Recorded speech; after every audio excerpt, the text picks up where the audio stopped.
بسم الله الرحمن الرحيم সকল তারিফ তারি বলি বারে বারে, সকল তারিফ তারি বলি বারে বার।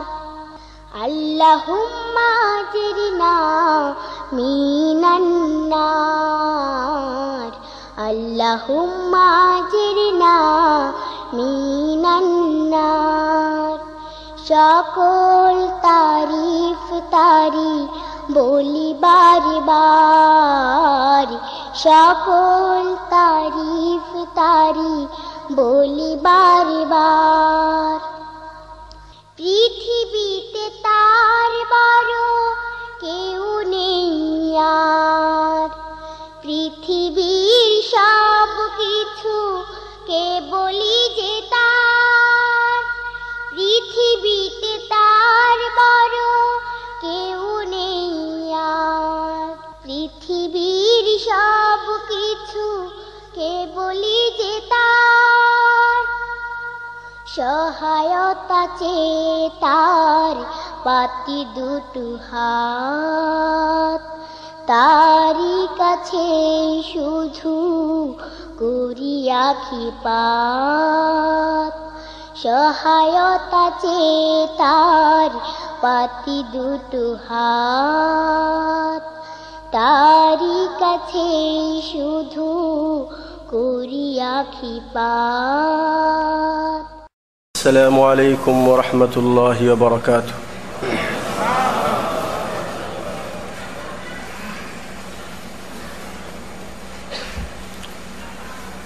الحمد لله رب العالمين، والعاقبة للمتقين، والصلاة والسلام على أشرف الأنبياء والمرسلين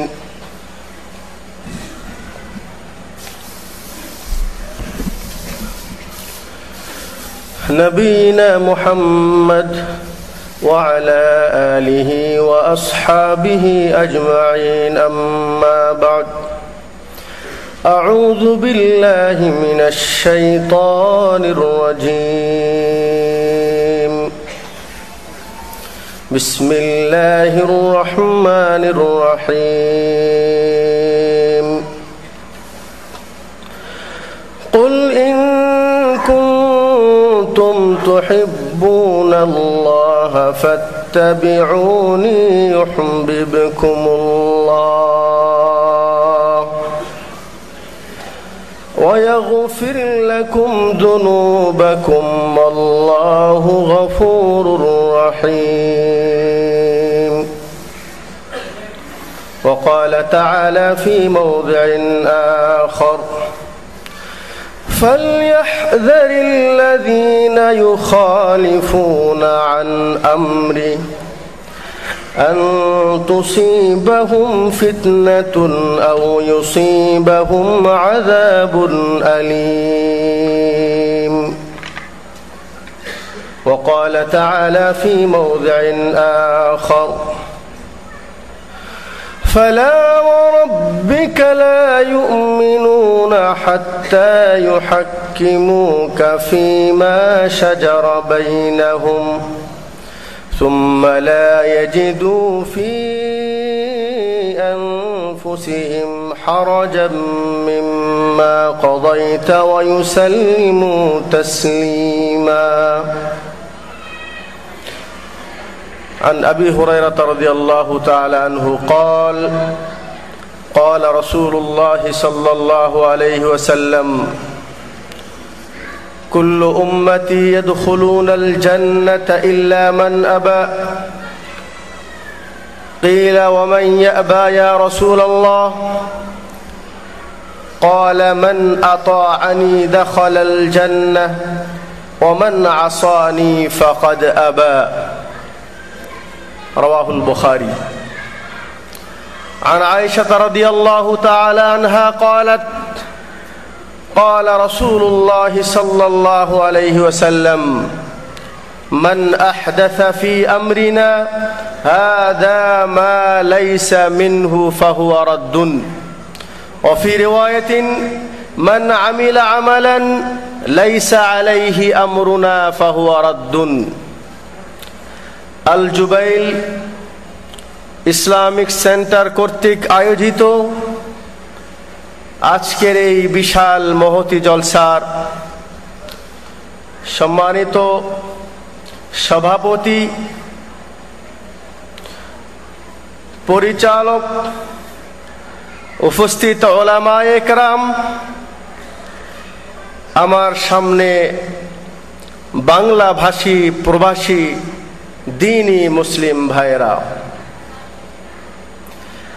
আলোচনার বিষয় শুনেছেন কাইফা তুহিব্বুন নবী সাল্লাল্লাহু আলাইহি ওয়াসাল্লাম,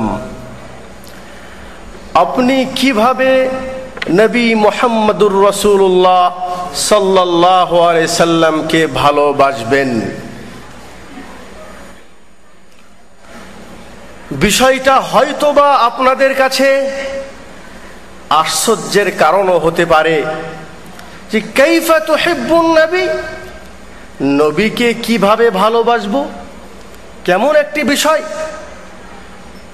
আসুন, কেন এই বিষয়টি আমি আজকে অবলম্বন করলাম আপনাদের সামনে উপস্থাপন করার জন্য। সাবাবু ইখতিয়ারিল মওদু, এই বিষয়ে আলোচনা করা প্রয়োজন কেন মনে করলাম, এটা বলার পূর্বে একটি প্রশ্ন আপনাদের সামনে আমি উপস্থাপন করতে চাই। সেই প্রশ্নটি হলেই, জাবের রাদিয়াল্লাহু তাআলা আনহু উনি বলেন, নবী মুহাম্মদুর রাসূলুল্লাহ সাল্লাল্লাহু আলাইহি ওয়াসাল্লাম যখনই কোনো খুতবা প্রদান করতেন তখন উনি এই বাক্যটি বলতেন, মান ইয়াহদিল্লাহু ফালা মুদিল্লা লাহু মান ইয়াহদিল্লাহু ফালা মুদিল্লা লাহু ওয়া মান ইয়াদলিল ফালা হাদিয়া লাহু। এরপরে কি বলতেন? আজকের জুমার খুতবায়ও খতিব সাহেব এই শব্দই ব্যবহার করেছেন, ফা ইন্না আসদাকাল হাদিসি কিতাবুল্লাহ ওয়া খায়রাল হাদি হাদি মুহাম্মাদিন সাল্লাল্লাহু আলাইহি ওয়াসাল্লাম। এর অর্থ হলো এই, প্রত্যেক জুমার খুতবায় নবী মুহাম্মদুর রাসূলুল্লাহ সাল্লাল্লাহু আলাইহি সাল্লাম উনি যে বিষয়ে আলোচনা করতেন, বিষয়ে যাওয়ার পূর্বেই খুতবায় এই বাক্যটি বারবার উনি সাহাবায়ে কেরামদের সামনে উচ্চারণ করতেন, যার অর্থ হলো এই যে এই পৃথিবীর সবচেয়ে সুন্দর কিতাব সেটা হলো কোরআনে মাজিদ, কিতাবুল্লাহ, আল্লাহ রাব্বুল আলামিনের কিতাব। এটা হলো দুনিয়ার সর্বশ্রেষ্ঠ। ওয়া খায়রাল হাদি হাদি মুহাম্মাদিন সাল্লাল্লাহু আলাইহি ওয়াসাল্লাম, এবং এই পৃথিবীর সবচেয়ে সুন্দর হেদায়েত নবী মুহাম্মদুর রাসূলুল্লাহ সাল্লাল্লাহু আলাইহি সাল্লামের হেদায়েত। এরপরে আল্লাহ নবী বলছেন, ওয়া শাররাল উমুরি মুহদাসাতুহা, এই দিনের ভিতরে সবচেয়ে নিকৃষ্ট জিনিস হলো মুহদাসাতুহা, দিনের ভিতরে ইসলামের নাম দিয়ে কোনো ইবাদত আবিষ্কার করা, বেদাত করা, এটা বলেছেন পৃথিবীর সবচেয়ে নিকৃষ্ট বস্তু। কি আমার কথা বুঝতে কষ্ট হচ্ছে? প্রশ্ন হলেই, সূরা লোকমানে মহান রব্বুল আলামিন 13 নম্বর আয়াতে বলেছেন, ইন্নাশ শিরকা লাযুলমুন আযীম, এই নিশ্চয় সবচেয়ে বড়, ইন্নাশ শিরক, নিশ্চয় আল্লাহর সঙ্গে শিরিক করা, লাযুলমুন আযীম, এই পৃথিবীর সবচেয়ে বড় জুলুম সেটা হলো আল্লাহর সাথে শিরিক করা। কেন আল্লাহ নবী সাল্লাল্লাহু আলাইহি সাল্লাম যেই সাহাবায়ে কেরাম শিরিক থেকে মুক্ত হয়ে ঈমান গ্রহণ করেছেন, ওই সাহাবীদেরকে হয়তোবা আমাদের ব্রেনে এটা প্রশ্ন আসতে পারে যে আল্লাহ নবী সাল্লাল্লাহু আলাইহি সাল্লাম প্রত্যেক খুতবায় এটা কেন বলতেন, ওয়া শাররাল উমুরি মুহদাসাতুহা, দিনের ভিতরে নতুন কিছু আবিষ্কার করা, এটা হলো সবচেয়ে নিকৃষ্ট কাজ। হয়তোবা তিনি এটা কেন বলতেন না যে সবচেয়ে বড় জুলুম সেটা হলো শিরক, এটা কেন খুতবায় বললেন না? ইন্নাহু মান ইউশরিক বিল্লাহি ফাকাদ হারামাল্লাহু আলাইহিল জান্নাহ, যে ব্যক্তি শিরক করেছে আল্লাহ পাক তার জন্য জান্নাতকে হারাম করে দিয়েছেন। অথচ আল্লাহ নবী সাল্লাল্লাহু আলাইহি ওয়াসাল্লাম প্রত্যেক খুতবায় শিরকের আলোচনা করেন নাই। কথা বুঝে আসতেছে? জাবের রাদিয়াল্লাহু তাআলা আনহু বললেন, ইন্না বাইনার রাজুলি ওয়া বাইনাশ শিরকি তারকুস সালাত। মুসলিমের রিওয়ায়াত, নিশ্চয় মুশরিক এবং কুফরের মাঝে পার্থক্যকারী জিনিস হলো সালাত, নামাজ কায়েম করা, সালাত প্রতিষ্ঠিত করা।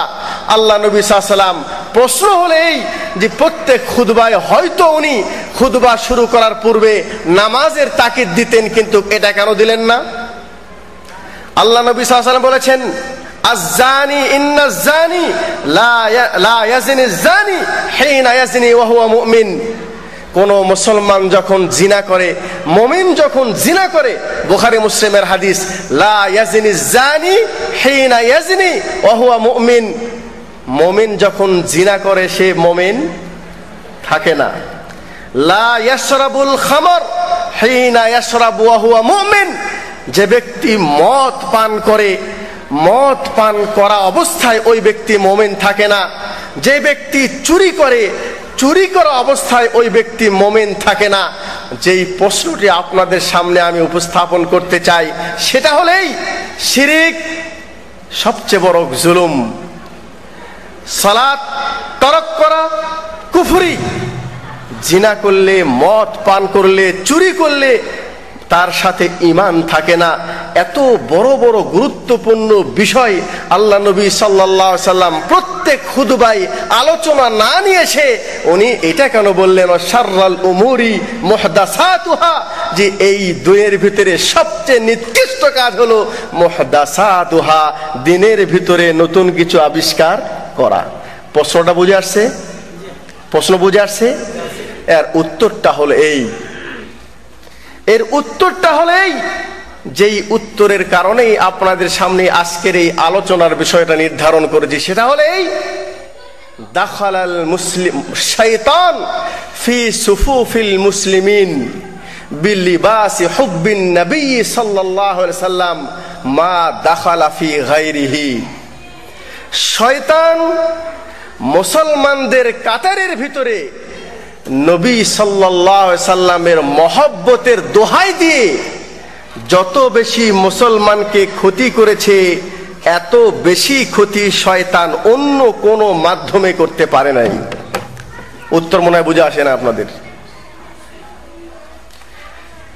মানুষেরা নবী সাল্লাল্লাহু আলাইহি সাল্লামকে মহব্বতের দাবি করবে, মহব্বত করতে চাইবে, মহব্বত করার প্রকাশ ঘটাবে, দাবি করবে আমি নবীকে মহব্বত করি। কিন্তু এই মহব্বতের দোহাই দিয়ে শয়তান মানুষদেরকে যত বেশি ইসলাম থেকে পথভ্রষ্ট করেছে, এত বেশি অন্য কোন মাধ্যমে মানুষকে ইসলামে পথভ্রষ্ট করে নাই। এখনো পরিপূর্ণ বুঝে আসে নাই, বুঝে আসবে এখনই, বুঝে আসবে এখনই। উর্দু শেরে পড়েছি, একজন মুহিব্বুন নবী, যে নবী আলাইহিস সালামকে ভালোবাসার দাবি করেন এবং তারা বলেন যে সত্যিকারী নবীর মহব্বতকারী আমরাই। তারা নবীর মহব্বত করতে যে এ কথা বলে, ওহি থে জো আসমান পে খুদা বনকর উতর পরে জমিন পে, वही थे आसमान पे खुदा बनकर उतर पड़े जमीन पे मुस्तफा बनकर। বলছেন যিনি আসমানে ছিল রব হয়ে, খোদা হয়ে, তিনি জমিনে আসলো মুস্তফার রূপ নিয়ে।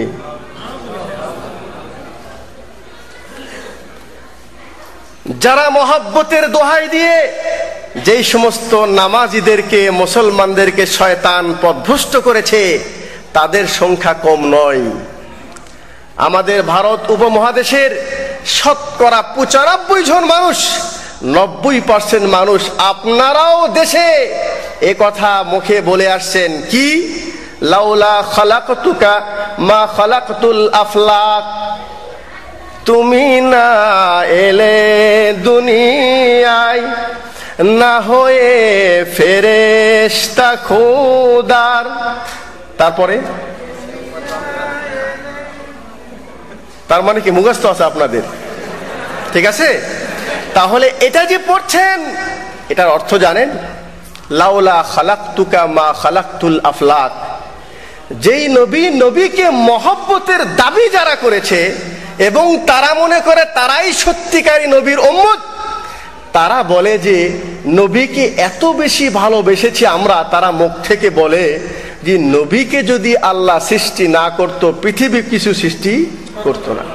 আমার মনে হয় শতকরা 90% খতিব এবং বক্তা তাদের বক্তব্য শুরু করে এই কথা দিয়েই যে প্রশংসা মাত্র আল্লাহর জন্য এবং দরুদ বর্ষিত হোক ওই নবীর উপর যেই নবীকে সৃষ্টি না করলে জমিন আসমানকে। আল্লাহ পাক সূরা জারিয়াতে বলছেন, ওয়ামা খালাকতুল জিন্না ওয়াল ইনসা ইল্লা লিয়াবুদুন, আমি মানুষ এবং জিনদেরকে সৃষ্টি করেছি আমার। আর আপনি কি বলছেন যে পৃথিবীকে সৃষ্টি করেছেন আল্লাহ রসুলের জন্য। একজন উর্দু কবি মুহিব্বে রসুল, তিনি রসুলের ভালোবাসায় এই কবিতাটা বলছেন, रुखसारे से बुरका का जरा पर्दा उठा दो, लिल्लाहे मुझे हुस्ने खुदा दाद दिखा दो, मैं दूर हूँ मजबूर हूँ ऐ सईद आलम, प्यासा हूँ मुझे शरबत दीदार पिला दो। किसी अर्थ बुझलेন?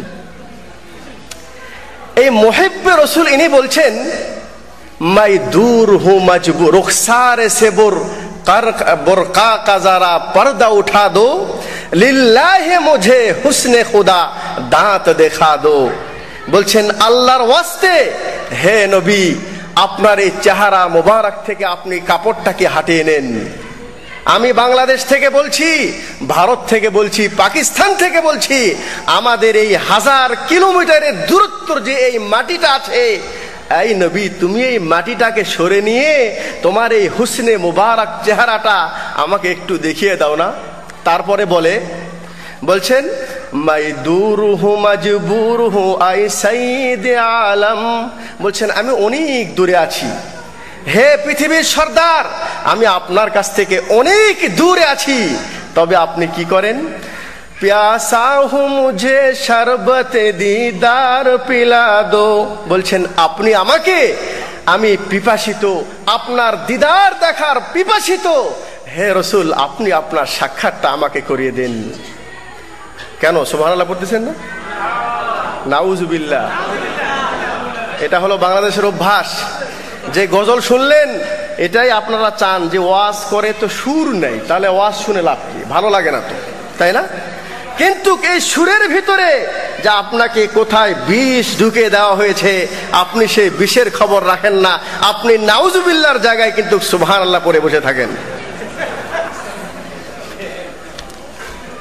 কেন আল্লাহ নবী সাল্লাল্লাহু আলাইহি সাল্লামকে ভালোবাসার বিষয়টা নিয়েছি? জি, আরো আশ্চর্য হবেন। তবে মেহেরবানি করে যদি আপোষে কেউ কথা বলেন অথবা কেউ কাকে ডাকাডাকি করেন, আলোচনা কিন্তু বুঝতে পারবেন না। কথা বুঝতে পারছেন তো? আলোচনা কিন্তু গুরুত্বপূর্ণ আলোচনা। যদি বুঝতে চান, আমার বিশ্বাস আজকে এখান থেকে আপনার ঝোলায় কিছু যাবে ইনশাআল্লাহ, কিন্তু কথা বলা যাবে না। বড় আশ্চর্য হবেন এবং আমরা বড় দুঃখ নিয়ে, বেদনা নিয়ে আমাদের দেশের মুসলমানের উপর আফসোস করে আমি কিন্তু আপনাদের সামনে বলেছি, কথাটা স্মরণ রাখেন, মুসলমানদেরকে আল্লাহ নবী সাল্লাল্লাহু আলাইহি ওয়াসাল্লামের ভালোবাসার দোহাই দিয়ে শয়তান যত বেশি কাজ করেছে এত বেশি কাজ অন্য কোনো ক্ষেত্রে করতে পারে নাই। আরো বুঝবেন, বাংলাদেশের সর্বশ্রেষ্ঠ একজন শাইখুল হাদিস, যিনি 50 বছর যাবত বুখারী শরীফ পড়ান কত বছর? বুখারী শরীফ বাংলায় অনুবাদ হয়ে গেছে তার হাতে। আরো আশ্চর্য হবেন, মানুষ যখন হজে আসে, কেন আসে? আল্লাহ নবী সাল্লাল্লাহু আলাইহি ওয়াসাল্লাম কি বলেছেন? মান হাজ্জা ওয়ালাম ইয়ারফুস, ভালো করে আলোচনাটা গুরুত্ব মনোযোগ দিয়ে শুনতে হবে। মান হাজ্জা ওয়ালাম ইয়ারফুস ওয়ালাম ইয়াফসুক রাজা কায়াউমিন ওয়ালাদাতহু উম্মুহু, যে ব্যক্তি হজ করলো, হজের ভিতরে আল্লাহ পাকের কোনো নাফরমানি করে নাই, কোনো ফিসকি কাজকর্ম করে নাই, ওই ব্যক্তির হজ যদি কবুল হয়ে যায় তাহলে সে যখন দেশে ফিরে কেমন হয়? কায়াউমিন ওয়ালাদাতহু উম্মুহু, হজ কবুল হওয়ার পরে সে এমন ভাবে গুনাহ মুক্ত ব্যক্তি হয়ে যায় যেমন তার মা আজকেই তাকে দুনিয়ায় জন্ম দিল। বলুন সুবহানাল্লাহ। বড় আশা নিয়ে বাংলাদেশের গরিব মুসলমান সারা বছরের ইনকাম একত্রিত করে সারা জীবনের আশায় যে আমার ছেলে চাকরি করবে, আমি চাকরি করে আসছি, যতই বড় গুনাহ হোক, আমাদের থেকে হাজী সাহেবরা আবার যুবক বয়সে, জওয়ান বয়সে হজ করতে আসে না। তারা মনে করে যে এখন গুনাহ করার সময়, যখন আর গুনাহ করার কোনো সুযোগ থাকবে না, তখন একেবারে শেষবারে যে বাইতুল্লায় যে তওবা করে একেবারে মায়ের ভূমিষ্ঠ সন্তানের মতো নিষ্পাপ হয়ে সৌদি আরব থেকে ফিরে আসবো। এই জন্য বাংলাদেশের হাজিরা সবাই বেশি কি আছে? দুর্বল এবং বয়স্ক হাজিরা হজ করতে আসেন। ভালো কথা, তাদের বড় ভালো আশা। এই আশাকে বাস্তবায়ন করতে আমাদের মতো গরিব দেশের মানুষ 2 লক্ষ, 2.5 লক্ষ, 3 লক্ষ টাকা জমা করতে তার সারা বছর পরিশ্রম করতে হয়। ওই হাজী সাহেব বড় একটি আশা নিয়ে আসে যে জীবনে বহু ভুল করেছি। আল্লাহ নবী সাল্লাল্লাহু আলাইহি ওয়াসাল্লাম বলেছেন, কুল্লু বানি আদম খাত্তাউন ওয়া খায়রুল খাত্তাইনা আত-তাওয়াবুন। বানু আদম সন্তান সবাই গুনাহ করা সম্ভব, সবাই গুনাহ করতে পারে, কিন্তু গুনাহগারদের মধ্যে উত্তম গুনাহকারী ওই ব্যক্তি যে গুনাহ করার পরে তওবা করে। এই আশা নিয়ে ও হাজী সাহেব বুড়ো অবস্থায় 2 সাদা কাপড় পরিধান করে সৌদি আরবে লাব্বাইক আল্লাহুম্মা লাব্বাইক এই কথা বলে তার হজের সফরকে শুরু করে দেয়। কি বলে? লাব্বাইক আল্লাহুম্মা লাব্বাইক লাব্বাইক লা শারীকা লাকা লাব্বাইক। বলছেন, আয় আল্লাহ আমরা উপস্থিত হয়েছি, আয় আল্লাহ আমরা উপস্থিত হয়েছি। আল্লাহ বলেন যে তুমি উপস্থিত হওয়াই বড় কথা নয়, উপস্থিত হওয়া বড় কথা নয়, তুমি যেটা চাচ্ছ কি? তোমার জীবনের সমস্ত গুনাহকে ক্ষমা করাইতে চাও? তুমি কি সেই নিষ্পাপ শিশুর মতো হতে চাও? তাহলে একটা কাজ করো, হজের কাজকাম শুরু করার আগে তুমি মুখে এটা স্বীকার করো, লাব্বাইক লা শারীকা লাকা লাব্বাইক, আয় আল্লাহ তোমার সাথে কারো শরীক নেই।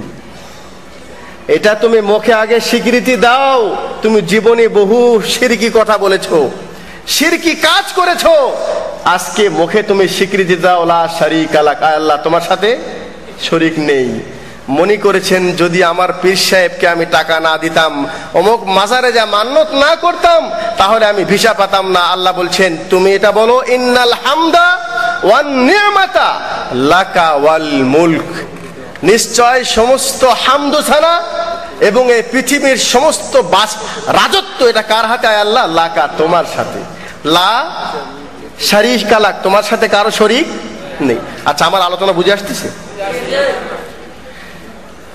একজন হাজী সাহেব হজ করতে যখন আসে তখন তার মুখে প্রথমে এটাই স্বীকৃতি দিতে হয়, লাব্বাইক লা শারীকা লাকা লাব্বাইক।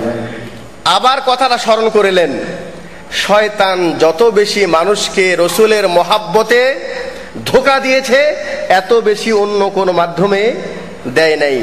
50 বছর বুখারী শরীফ পড়াইছি, বুখারী শরীফকে অনুবাদ করেছি এবং বাংলাদেশের হাজীদের কাছে সবচাইতে হাজির গাইড হিসাবে যে বইটা আছে, যেই বই প্রত্যেক হাজির হাতে তুলে দেওয়া হয় এবং তাদেরকে বলে দেওয়া হয় যদি হজ কবুল করাইতে চান তাহলে সৌদি আরবে যে কোনো দায়ীর কোনো কথা শোনা চলবে না, সেখান থেকে কোনো বিলিকৃত বই আপনাকে নেওয়া চলবে না, এবং এই যে বই আপনাকে দেওয়া হচ্ছে এই বইকে পুঙ্খানুপুঙ্খানু অনুসরণ করে যদি হজ করেন তাহলে হজ কবুল হয়ে যাবে। ঠিক আছে, সেই হজের গাইডে বলছেন আব্দুল্লাহ শাহিদ সাহেব, এটার আরো খুব ভালো সাক্ষী ওনার কাছে আছে, উনি ওইটা খুব ভালো করে জানেন। উনি বলছেন, হাজী সাহেব, হজের পরে মসজিদে নববীতে যাবা না? নবীর মহব্বত তোমার কাছে নেই? বলে অবশ্যই যেতে হবে সেখানে জিয়ারত করার জন্য। সেখানে যা কি করবেন? বলছেন সেখানে যে প্রথমে মসজিদে ঢুকে জান্নাতুল রওজাতুম মিন রিয়াজিল জান্নায় 2 রাকাত নামাজ পড়ে রাসূলের কবরের পাশে গিয়ে বলুন, আল্লাহুম্মা ইয়া রাসূলাল্লাহ ইন্নী আসআলুকা শাফাআতাকা ইয়াউমাল কিয়ামা ওয়া আতাওয়াসসালু বিকা। এই হজের গাইডের বলছেন আগে বলছে লাব্বাইক লা শারীকা লাকা লাব্বাইক, আর হজের শেষে জিয়ারা করতে এসে বলছেন ইয়া রাসূলুল্লাহ ইন্নী আসআলুকা শাফাআতাকা ইয়াউমাল কিয়ামা, হে রাসূল আমি আপনার কাছ থেকে আপনার শাফাত কামনা করছি, হে রাসূল আপনার কাছ থেকে সওয়াল করছি, আমরা চাচ্ছি আপনি যেন আমাদের জন্য কিয়ামতের দিন শাফাত করেন, ওয়া আতাওয়াসসালু বিকা, এবং আপনার ওসিলায় আমরা দোয়া করছি। যারা ইসলামিক সেন্টারে নিয়মিত আসেন তাদের জন্য এই জিনিসটা বোঝা অতি সহজ যে নবী আলাইহিস সালাম মৃত্যুর পরে তার ওসিলায় দোয়া করা যায় না। এবং ইদা সাআলতা ফাসআলিল্লাহ, যখন তুমি চাও কার কাছে চাও? আল্লাহর কাছে। তাহলে ওখানে বলা উচিত ছিল, আয় আল্লাহ তুমি তোমার রসুলের সুপারিশ তুমি আমাকে কিয়ামতের দিন দান করো। কিন্তু রসুলের কাছ থেকে যদি সরাসরি আপনি কি করেন, সওয়াল করেন, তাহলে কি হলো? তাহলে আমি বুঝাতে পারলাম যে মুসলমানদেরকে রসুলের মহব্বতের দোহাই দিয়ে যত বেশি এদের ইমানের গোড়া কেটে দিয়েছে এত বেশি অন্য কোনো মাধ্যমে কাটে নাই। আমি এই সংক্ষিপ্ত ভূমিকার পরেই আসল আলোচনার দিকে আসতে চাই।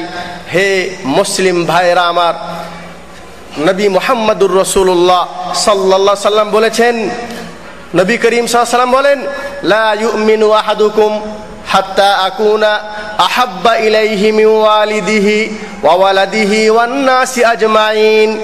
আনাস রাদিয়াল্লাহু তাআলা আনহু বলেন যে অতক্ষণ পর্যন্ত লা ইউমিনু আহাদুকুম, তোমাদের মধ্যে কোনো ব্যক্তি পরিপূর্ণ মুমিন হতে পারবে না যতক্ষণ পর্যন্ত আমি নবী মুহাম্মদ সাল্লাল্লাহু আলাইহি সাল্লাম তোমার কাছে দুনিয়ার সমস্ত জিনিসের চাইতে, তোমার পিতামাতার চাইতে, তোমার সন্তানাদের চাইতে যতক্ষণ পর্যন্ত বেশি প্রিয় না হব অতক্ষণ পর্যন্ত পরিপূর্ণ মুসলমান হতে পারবে না।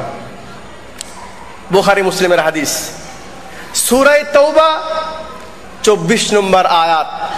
মহান রব্বুল আলামিন বলেন, কুল ইন কানা আবাউকুম ওয়া আবনাউকুম ওয়া আজওয়াজুকুম ওয়া আশীরাতুকুম ওয়া আমওয়ালুন ইকতারাফতুমুহা ওয়া তিজারাতুন তাখশাউনা কাসাদাহা ওয়া মাসাকিনু তারদাউনাহা আহাব্বা ইলাইকুম মিনাল্লাহি ওয়া রাসূলিহি ওয়া জিহাদিন ফি সাবিলিহি ফাতারাব্বাসু হাত্তা ইয়াতিয়াল্লাহু বিআমরি।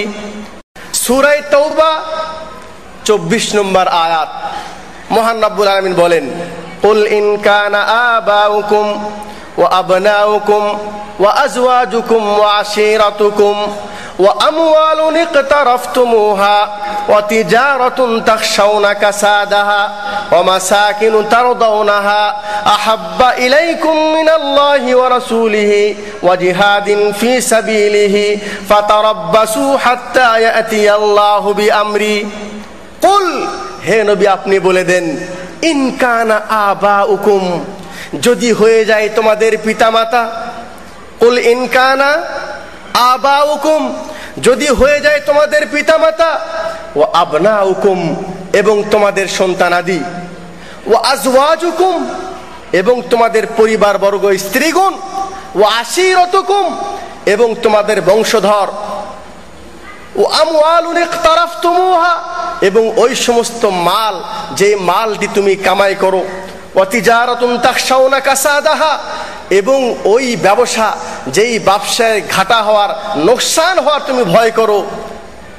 ওয়া মাসাকিনু তারদাউনাহা, এবং ওই বাড়ি যেই বাড়িতে তুমি বসবাস করো, আহাব্বা ইলাইকুম মিনাল্লাহি ওয়া রাসূলিহি, এগুলি জিনিস যদি, কি কি জিনিস? তোমার পিতামাতা, তোমার সন্তানাদি, তোমার স্ত্রীগণ, তোমার বংশ, তোমার মাল, তোমার বাড়ি, তোমার ব্যবসা, এগুলি জিনিস যদি তোমার কাছে আল্লাহ এবং তার রসুলের চাইতে এবং আল্লাহর রাস্তার জিহাদ করার চাইতে যদি কি হয়, বেশি প্রিয় হয়ে যায়, তাহলে ফাতারাব্বাসু, তুমি অপেক্ষা করো, হাত্তা ইয়াতি আল্লাহু বিআমরি, আল্লাহর পক্ষ থেকে আযাব আসার তুমি অপেক্ষা করো। তাহলে এই আয়াতে মহান রব্বুল আলামিন বললেন, পরিপূর্ণ মুসলমান হওয়ার জন্য নবী মুহাম্মদুর রাসূলুল্লাহ সাল্লাল্লাহু আলাইহি সাল্লামকে ভালোবাসতে হবে নিজের পিতার চাইতে বেশি, নিজের সন্তানাদির চাইতে বেশি, নিজের মাল, নিজের স্ত্রী, দুনিয়ার সমস্ত জিনিসের চাইতে যদি আমার নবী মুহাম্মদুর রাসূলুল্লাহ সাল্লাল্লাহু আলাইহি সাল্লামকে আমি বেশি ভালো না বাসতে পারি, তাহলে পরিপূর্ণ মুসলমান হওয়া সম্ভব নয়। ওমরে ফারুক রাদিয়াল্লাহু তাআলা আনহু এক সময় নবী করিম সাল্লাল্লাহু আলাইহি ওয়াসাল্লামের সঙ্গে হেঁটেছিলেন। ওমরে ফারুক রাদিয়াল্লাহু তাআলা আনহুর কাঁধে আল্লাহ নবী সাল্লাল্লাহু আলাইহি ওয়াসাল্লাম হাত রেখেছেন এবং বলছেন, হে আল্লাহ নবী সাল্লাল্লাহু আলাইহি ওয়াসাল্লাম, ইন্নী উহিব্বুকা। ওমর বলছেন, হে নবী, আমি আপনাকে দুনিয়ার সমস্ত জিনিসের চাইতে ভালোবাসি, ইল্লা নাফসি, কিন্তু আমার নিজের জানের চাইতে আপনাকে বেশি ভালোবাসি না। আল্লাহ নবী বলেন, ওমর, তুমি যদি সত্যি পরিপূর্ণ মুসলমান হতে চাও, তাহলে তোমাকে তোমার নিজের জানের চাইতেও আমাকে বেশি ভালোবাসতে হবে। ওমর ফারুক বললেন, আল আন উহিব্বুকা, হে নবী সাল্লাল্লাহু আলাইহি ওয়াসাল্লাম, আমি এখন সমস্ত দুনিয়ার জিনিসের চাইতে এবং আমার নিজের জানের চাইতেও আপনাকে বেশি ভালোবাসি। আল্লাহ নবী বললেন, আল আন, ওমর, তুমি কেবল পরিপূর্ণ মুসলমান হলে। তাহলে এই সংক্ষিপ্ত দলিল আমাদেরকে এটাই প্রমাণিত করে, পরিপূর্ণ মুসলমান হওয়ার জন্য আমার অন্তরে নবী মুহাম্মদুর রাসূলুল্লাহ সাল্লাল্লাহু আলাইহি সাল্লামের পরিপূর্ণ ভালোবাসা থাকতে হবে এবং সেই ভালোবাসা দুনিয়ার সমস্ত জিনিসের চাইতে বেশি থাকতে হবে। একটি উদাহরণ শুনবেন, সেই সমস্ত মানুষদের, ওই সমস্ত সাহাবায়ে কেরামদের উদাহরণ যাদের সম্পর্কে আল্লাহ পাক বলেছেন রাদিয়াল্লাহু আনহুম ওয়া রাযু আন, যাদের প্রতি আল্লাহ রাজি হয়ে গেছেন এবং তারাও আল্লাহর প্রতি। তারা হলো নবী মুহাম্মদুর রাসূলুল্লাহ সাল্লাল্লাহু আলাইহি সাল্লামের সাহাবায়ে কেরাম।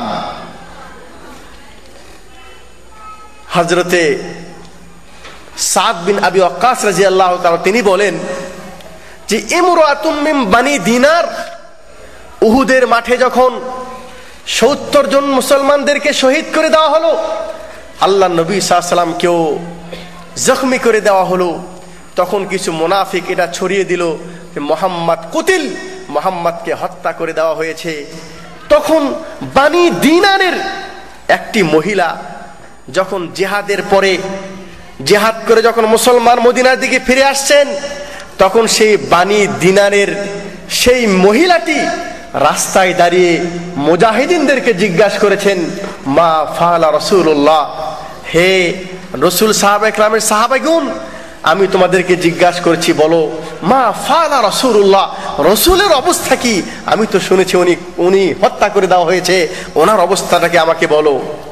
তখন একজন বলে, কদ উসিবা আবুকা, তোমার পিতা তো উহুদের মাঠে ক্ষতিগ্রস্ত হয়েছে, জখমি হয়ে গেছে এবং সে আহত হয়ে গেছে। বলছেন, মা ফাআলা রাসূলুল্লাহ, আমি জিজ্ঞাসা করছি, বলুন রাসূলের কি হয়েছে সেটা বলুন। আরেকজনকে জিজ্ঞাসা করছে, বলছেন, উসিবা আখুকা, তোমার অমুক ভাইটি উহুদের মাঠে জখমি হয়ে পড়ে আছে। সে বলছেন, মা ফাআলা রাসূলুল্লাহ, রাসূলের অবস্থা কি সেটা আমাকে একটু বলো।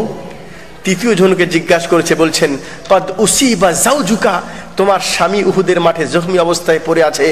বলছেন মা ফালা রাসূলুল্লাহ, রাসূলের অবস্থা কি সেটা আমাকে বলো। তখন একজন বলল যে রাসূল সাল্লাল্লাহু আলাইহি সাল্লাম উনি সুস্থ আছেন, জীবিত আছেন, ভালো অবস্থায় আছেন। বলছেন আরুনিহি আনজুরু ইলাইহি, তোমরা আমাকে দেখিয়ে দাও, আমি ওনাকে আমার চোখে তাকে দেখতে চাই যে উনি সহিহ সালিম আছেন। যার স্বামী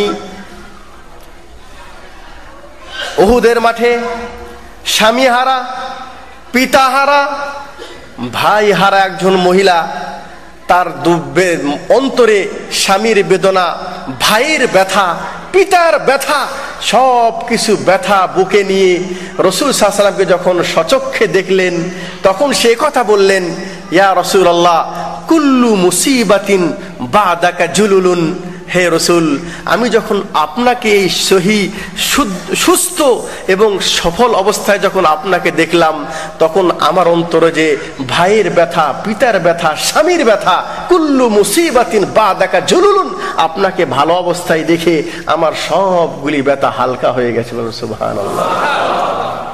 এই সেই সাহাবায়ে কেরাম যারা বাস্তবে নিজের জানের চাইতে, নিজের পিতার চাইতে, নিজের স্বামীর চাইতে, দুনিয়ার সমস্ত জিনিসের চাইতে তারা রাসূলকে ভালোবেসে প্র্যাকটিক্যাল দুনিয়া বাস্তবে দেখায় দিয়েছেন। জি, আতা রাজুলুন কদ আসাবাহুল জুহদ, রাসূল সাল্লাল্লাহু আলাইহি ওয়াসাল্লামের মসজিদে একজন মেহমান এসেছে, আসার পর বলছেন, হে আল্লাহর নবী সাল্লাল্লাহু আলাইহি ওয়াসাল্লাম কদ আসাবানিল জুহদ, আমি অনেক কষ্ট পেয়েছি, আমাকে অনেক কষ্ট হয়েছে। হে নবী সাল্লাল্লাহু আলাইহি ওয়াসাল্লাম, আমার পেটে তো ক্ষুধা লেগেছে, আমাকে কিছু খাবার প্রয়োজন। আল্লাহ নবী সাল্লাল্লাহু আলাইহি ওয়াসাল্লাম তার বাড়িতে খবর পাঠালেন স্ত্রীগণের কাছে যে আমার কাছে মেহমান এসেছে, বাড়িতে খাবার কিছু আছে কিনা। বাড়ি থেকে জবাব দিয়েছে, হে নবী সাল্লাল্লাহু আলাইহি ওয়াসাল্লাম, আপনার বাড়িতে মেহমানদারি করার মতো কোনো জিনিস নেই।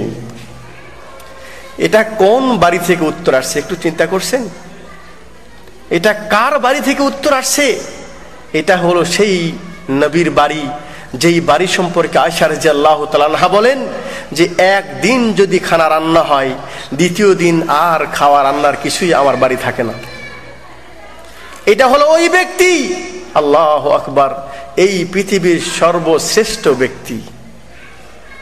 আনা আউয়ালু মান, আমি প্রথমেই ওই ব্যক্তি, আমি যে কবর থেকে প্রথম উঠব, আমি প্রথম হব ওই ব্যক্তি, আমাকে কবর থেকে উঠানো হবে, আমি প্রথম ওই ব্যক্তি। আনা আউয়ালু মান ইয়াশফা, আমি প্রথম ওই ব্যক্তি যে সুপারিশ করব, আমি প্রথম ওই ব্যক্তি যার সুপারিশকে আল্লাহ গ্রহণ করবেন, আমি সেই ওই ব্যক্তি। আকরাউ বাবাল জান্নাহ, আমি জান্নাতের দরজায় যে প্রথম আমি ঠোকা দিব, জান্নাতের দরজার সেই চৌকিদার সে বলবেন মান আনতা, আপনি কে? আমি বলবো আনা মুহাম্মদ, আমি মুহাম্মদ সাল্লাল্লাহু আলাইহি ওয়াসাল্লাম। তখন সেই দারোগান বলবে, সেই চৌকিদার বলবে আনা উমিরতু, আমাকে নির্দেশ দেওয়া হয়েছে যে আল্লাহ আফতাহ ইল্লা লি আজলিক, আপনি ছাড়া কারো জন্য দরজা খোলার অনুমতি নেই। এটাই হলো সেই ব্যক্তি নবী মুহাম্মদুর রাসূলুল্লাহ সাল্লাল্লাহু আলাইহি ওয়াসাল্লাম। ইনিই হলো সেই ব্যক্তি হাবিব, আল্লাহ নবী সাল্লাল্লাহু আলাইহি ওয়াসাল্লাম সবচেয়ে পৃথিবীর শ্রেষ্ঠ ব্যক্তি, সমস্ত দুনিয়ার নবীর রসুলদের সবার নবী, বিশ্ব নবী মুহাম্মদুর রাসূলুল্লাহ সাল্লাল্লাহু আলাইহি ওয়াসাল্লাম। উনি যদি এই পৃথিবীর জীবনটাকে সুন্দর এবং আরামদায়ক জীবন যাপন করা, এটা যদি আল্লাহ পাকের লক্ষ্য হতো, তাহলে ওই বাড়ি থেকে এই আওয়াজ আসতো না যে বাড়িতে খাওয়ার কিছুই নেই। বরং আল্লাহ তাআলা ওনার বাড়ির ইটটাকে সোনা দিয়ে বানাতে পারতেন না, রূপা দিয়ে বানাতে পারতেন না? এই পৃথিবীর সর্বশ্রেষ্ঠ খাবার ওই নবীর ঘরে থাকতো, কারণ উনি এই দুনিয়ার সবচেয়ে শ্রেষ্ঠ ব্যক্তি, আল্লাহর কাছে সবচেয়ে বেশি প্রিয় বান্দা। ওমা মিন দাব্বাতিন ফিল আরদি ইল্লা আলাল্লাহি রিজকুহা, এই পৃথিবীর রিজিক কার হাতে আছে? আল্লাহর কাছে। আর সেই আল্লাহর সর্বশ্রেষ্ঠ ব্যক্তি, তার বাড়ি থেকে আওয়াজ আসছে, হে আল্লাহ নবী সাল্লাল্লাহু আলাইহি ওয়াসাল্লাম, আপনার বাড়িতে মেহমানকে খাবার দেওয়ার মতো কোনো জিনিস নেই। আল্লাহ নবী বললেন, হে দুনিয়ার মানুষ, শুনে রাখো, একজন মিসকিন গরিব মানুষ দুনিয়ার ধনাঢ্য মানুষের চাইতে 500 বছর পূর্বে তারা জান্নাতে যাবে। আল্লাহ নবী বললেন, হে আল্লাহ তাআলা, তুমি আমাকে এই মিসকিন এবং গরিবী অবস্থায় তুমি আমাকে দুনিয়ায় রেখো, এবং আমার হাসন নাসরটা তুমি এই গরিবদের সাথেই করিও। এটাই হলো দুনিয়ার জীবন। ইন্না দুনিয়া হুলওয়াতুন খাজিরাতুন ওয়া ইন্নাল্লাহা মুস্তাখলিফাকুম ফিহা ফায়ানজুরা কাইফা তা'মালুন। দুনিয়ার এই সৌন্দর্য দেখে, এই সফল, এই সবুজ আর এই মিষ্টি দুনিয়া দেখে কখনোই নিজেকে ধোঁকা দিবেন না। আল্লাহ বলছেন, আমি তোমাকে দুনিয়ায় পাঠিয়েছি একমাত্র তোমার আখিরাত গড়ার জন্য, আখিরাতকে সুন্দর করার জন্য আমি তোমাকে দুনিয়ায় পাঠিয়েছি। যাই হোক, আল্লাহ নবী বাড়ি থেকে আওয়াজ দিলেন যে বাড়িতে খাওয়ার কিছু নাই। আল্লাহ নবী বললেন, আমার মেহমানদারি করার কেউ আছে? আমার বাড়িতে মেহমানদারি করার কিছু নাই। একজন আনসারী সাহাবে দাঁড়িয়ে বললেন, হে আল্লাহ নবী সাল্লাল্লাহু আলাইহি ওয়াসাল্লাম, আমি আপনার মেহমানকে আমার বাড়ি নিয়ে যাব। আল্লাহ নবী তাকে দিয়ে দিলেন। বাড়িতে যে স্ত্রীকে জিজ্ঞাসা করছে, স্ত্রী, মেহমানকে নিয়ে এসেছি, রসুলের মেহমান, খাবার কিছু আছে? বলছেন, তোমার বাড়িতে খাবার শুধুমাত্র আমাদের বাচ্চার যে খাওয়ার প্রয়োজন এতটুকু খাওয়া শুধু আছে, এর চেয়ে বেশি বাড়িতে আর খাওয়ার কিছুই নাই। বলছেন স্ত্রী, তাই? তাহলে তুমি একটা কাজ করো, ফানাউবিহিম, তুমি বাচ্চাদেরকে একটু শুইয়ে দাও, তাদেরকে বলো এই যে এখন রান্না হচ্ছে, একটু পরেই তোমাদেরকে খেতে দেওয়া হবে, আস্তে আস্তে তাদেরকে আদর করে বুলিয়ে তাদেরকে শুইয়ে দাও, ঘুমিয়ে দাও, আর ওই বাচ্চাদের খাওয়াটা রসুলের মেহমানকে তুমি খেতে দিও। তবে শরীয়তের বিধান হলেই মেহমানের সঙ্গে মেজবানও বসতে হয় খাওয়ার সময়। তাই আমি মেহমানের সামনে বসবো বটে খাতে, তুমি একটা কাজ করো, বুখারী শরীফ এই ঘটনাটা নিয়ে আসছেন, তুমি একটা কাজ করো, মেহমানের সামনে যখন খাওয়াটা রাখা হবে, তখন মেহমান যখন খাওয়া শুরু করবে, আমিও তখন আমার মুখটা নড়ানো শুরু করব, তুমি দূর থেকে ফু দিয়ে বাতিটাকে নিভিয়ে দিও, তাহলে আমি মেহমানের সামনে শুধু মুখটা নড়াবো, মেহমান মনে করবে আমি খানা খাচ্ছি, কিন্তু আমি খানা খাবো না, যেন রসুলের মেহমান পেট ভরে খানা খেতে পারেন। ফজরের সময় মসজিদে নামাজ পড়তে গিয়েছেন, আল্লাহ নবী সাল্লাল্লাহু আলাইহি সাল্লাম বললেন, লাকাদ আজাবাল্লাহু আযজা ওয়া জাল আও যাহিকা মিন ফুলানিন ওয়া ফুলালাতিন। হে অমুক, আল্লাহ নবী হেসে বললেন, আজাবাল্লাহ, তুমি কি কাজ করেছো রাত্রে, তোমার এই কাজের বিনিময় আল্লাহ তাআলা তোমার এই কাজের প্রতি আশ্চর্য হয়েছে যে কেমন মানুষেরা, এবং তোমার এই কাজের প্রতি খুশি হয়ে আল্লাহ পাক এই আয়াত নাজিল করেছেন, ওয়ায়ুসিরুনা আলা আনফুসিহিম ওয়ালাউ কানা বিহিম খাসাসা। এরাই সেই ওই ব্যক্তি যারা নিজের জানের চাইতেও অন্য মুসলমান ভাইদেরকে তারা নিজের জানের চাইতেও বেশি প্রাধান্য দেয়। সুবহানাল্লাহ। তাহলে এই ইতিহাস আমাদেরকে সাক্ষী দেয় যে এরা সেই সাহাবায়ে কেরাম যারা নিজের জানের চাইতে, নিজের মালের চাইতে নবী সাল্লাল্লাহু আলাইহি সাল্লামকে বেশি ভালোবাসতেন। উহুদের তাবুকের যুদ্ধের সময় অর্থের প্রয়োজন, সাহাবায়ে কেরামদেরকে বলেছেন যে তোমাদের কাছে যার যেটা সামর্থ্য আছে তোমরা মাল নিয়ে আসো। ওমর ফারুক রাদিয়াল্লাহু তাআলা আনহু তিনি চিন্তা করলেন, আমার বহু সম্পত্তি আছে, অর্ধেক মাল নিয়ে আসছেন রসুলের দরবারে তাবুকের যুদ্ধের জন্য। ওসমান বিন আফফান রাদিয়াল্লাহু তাআলা আনহু উনি 300টা উট নিয়ে এসেছেন, 50টি ঘোড়া নিয়ে এসেছেন, এবং 10,000 দিনার নিয়ে এসেছেন আল্লাহ নবী সাল্লাল্লাহু আলাইহি ওয়াসাল্লামের দরবারে। আসিম বিন আদি ইনি 70 ওয়াসাক খেজুর নিয়ে এসেছেন। আব্দুর রহমান বিন আউফ ইনি 200 ওকিয়া চাঁদি নিয়ে এসেছেন। আবু বকর সিদ্দিক রাদিয়াল্লাহু তাআলা আনহু ওনার বাড়িতে স্ত্রীকে যেয়ে বলছেন, আল্লাহ নবী সাল্লাল্লাহু আলাইহি ওয়াসাল্লাম কিছু মাল চেয়েছেন জিহাদের জন্য, বলো আমার বাড়িতে কি আছে। আবু বকরের স্ত্রী বলে, আবু বকর, তোমার বাড়িতে কিছু খাওয়ার আটা ছাড়া, সামান্য কিছু জিনিস ছাড়া আর কিছুই নেই। আবু বকর বললেন, যা আছে সব কিছু তুমি দিয়ে দাও। যেখানে হাজার হাজার মাল, লক্ষ লক্ষ টাকার মাল মসজিদে ভরে আছে, আবু বকর বড় শরম করতে করতে ওই ছোট্ট একটি টোপলা নিয়ে মসজিদের এক পাশে রেখেছে। আল্লাহ নবী জিজ্ঞাসা করলেন, তুমি কি নিয়ে এসেছো? তুমি কি নিয়ে এসেছো ওমর? তুমি কি নিয়ে এসেছো? বলছেন, হে আল্লাহ নবী সাল্লাল্লাহু আলাইহি ওয়াসাল্লাম, আমি আমার সম্পত্তির অর্ধেক মাল নিয়ে এসেছি। তখন ওমরে ফারুককে জিজ্ঞাসা করে, আল্লাহ নবী, হে ওমর, তোমার পরিবারের জন্য তুমি কি রেখে এসেছো? তখন ওমর বলেন, আমার পরিবারের জন্য আমি বাকি অর্ধেক মাল রেখে এসেছি। আবু বকর, তুমি কি নিয়ে এসেছো?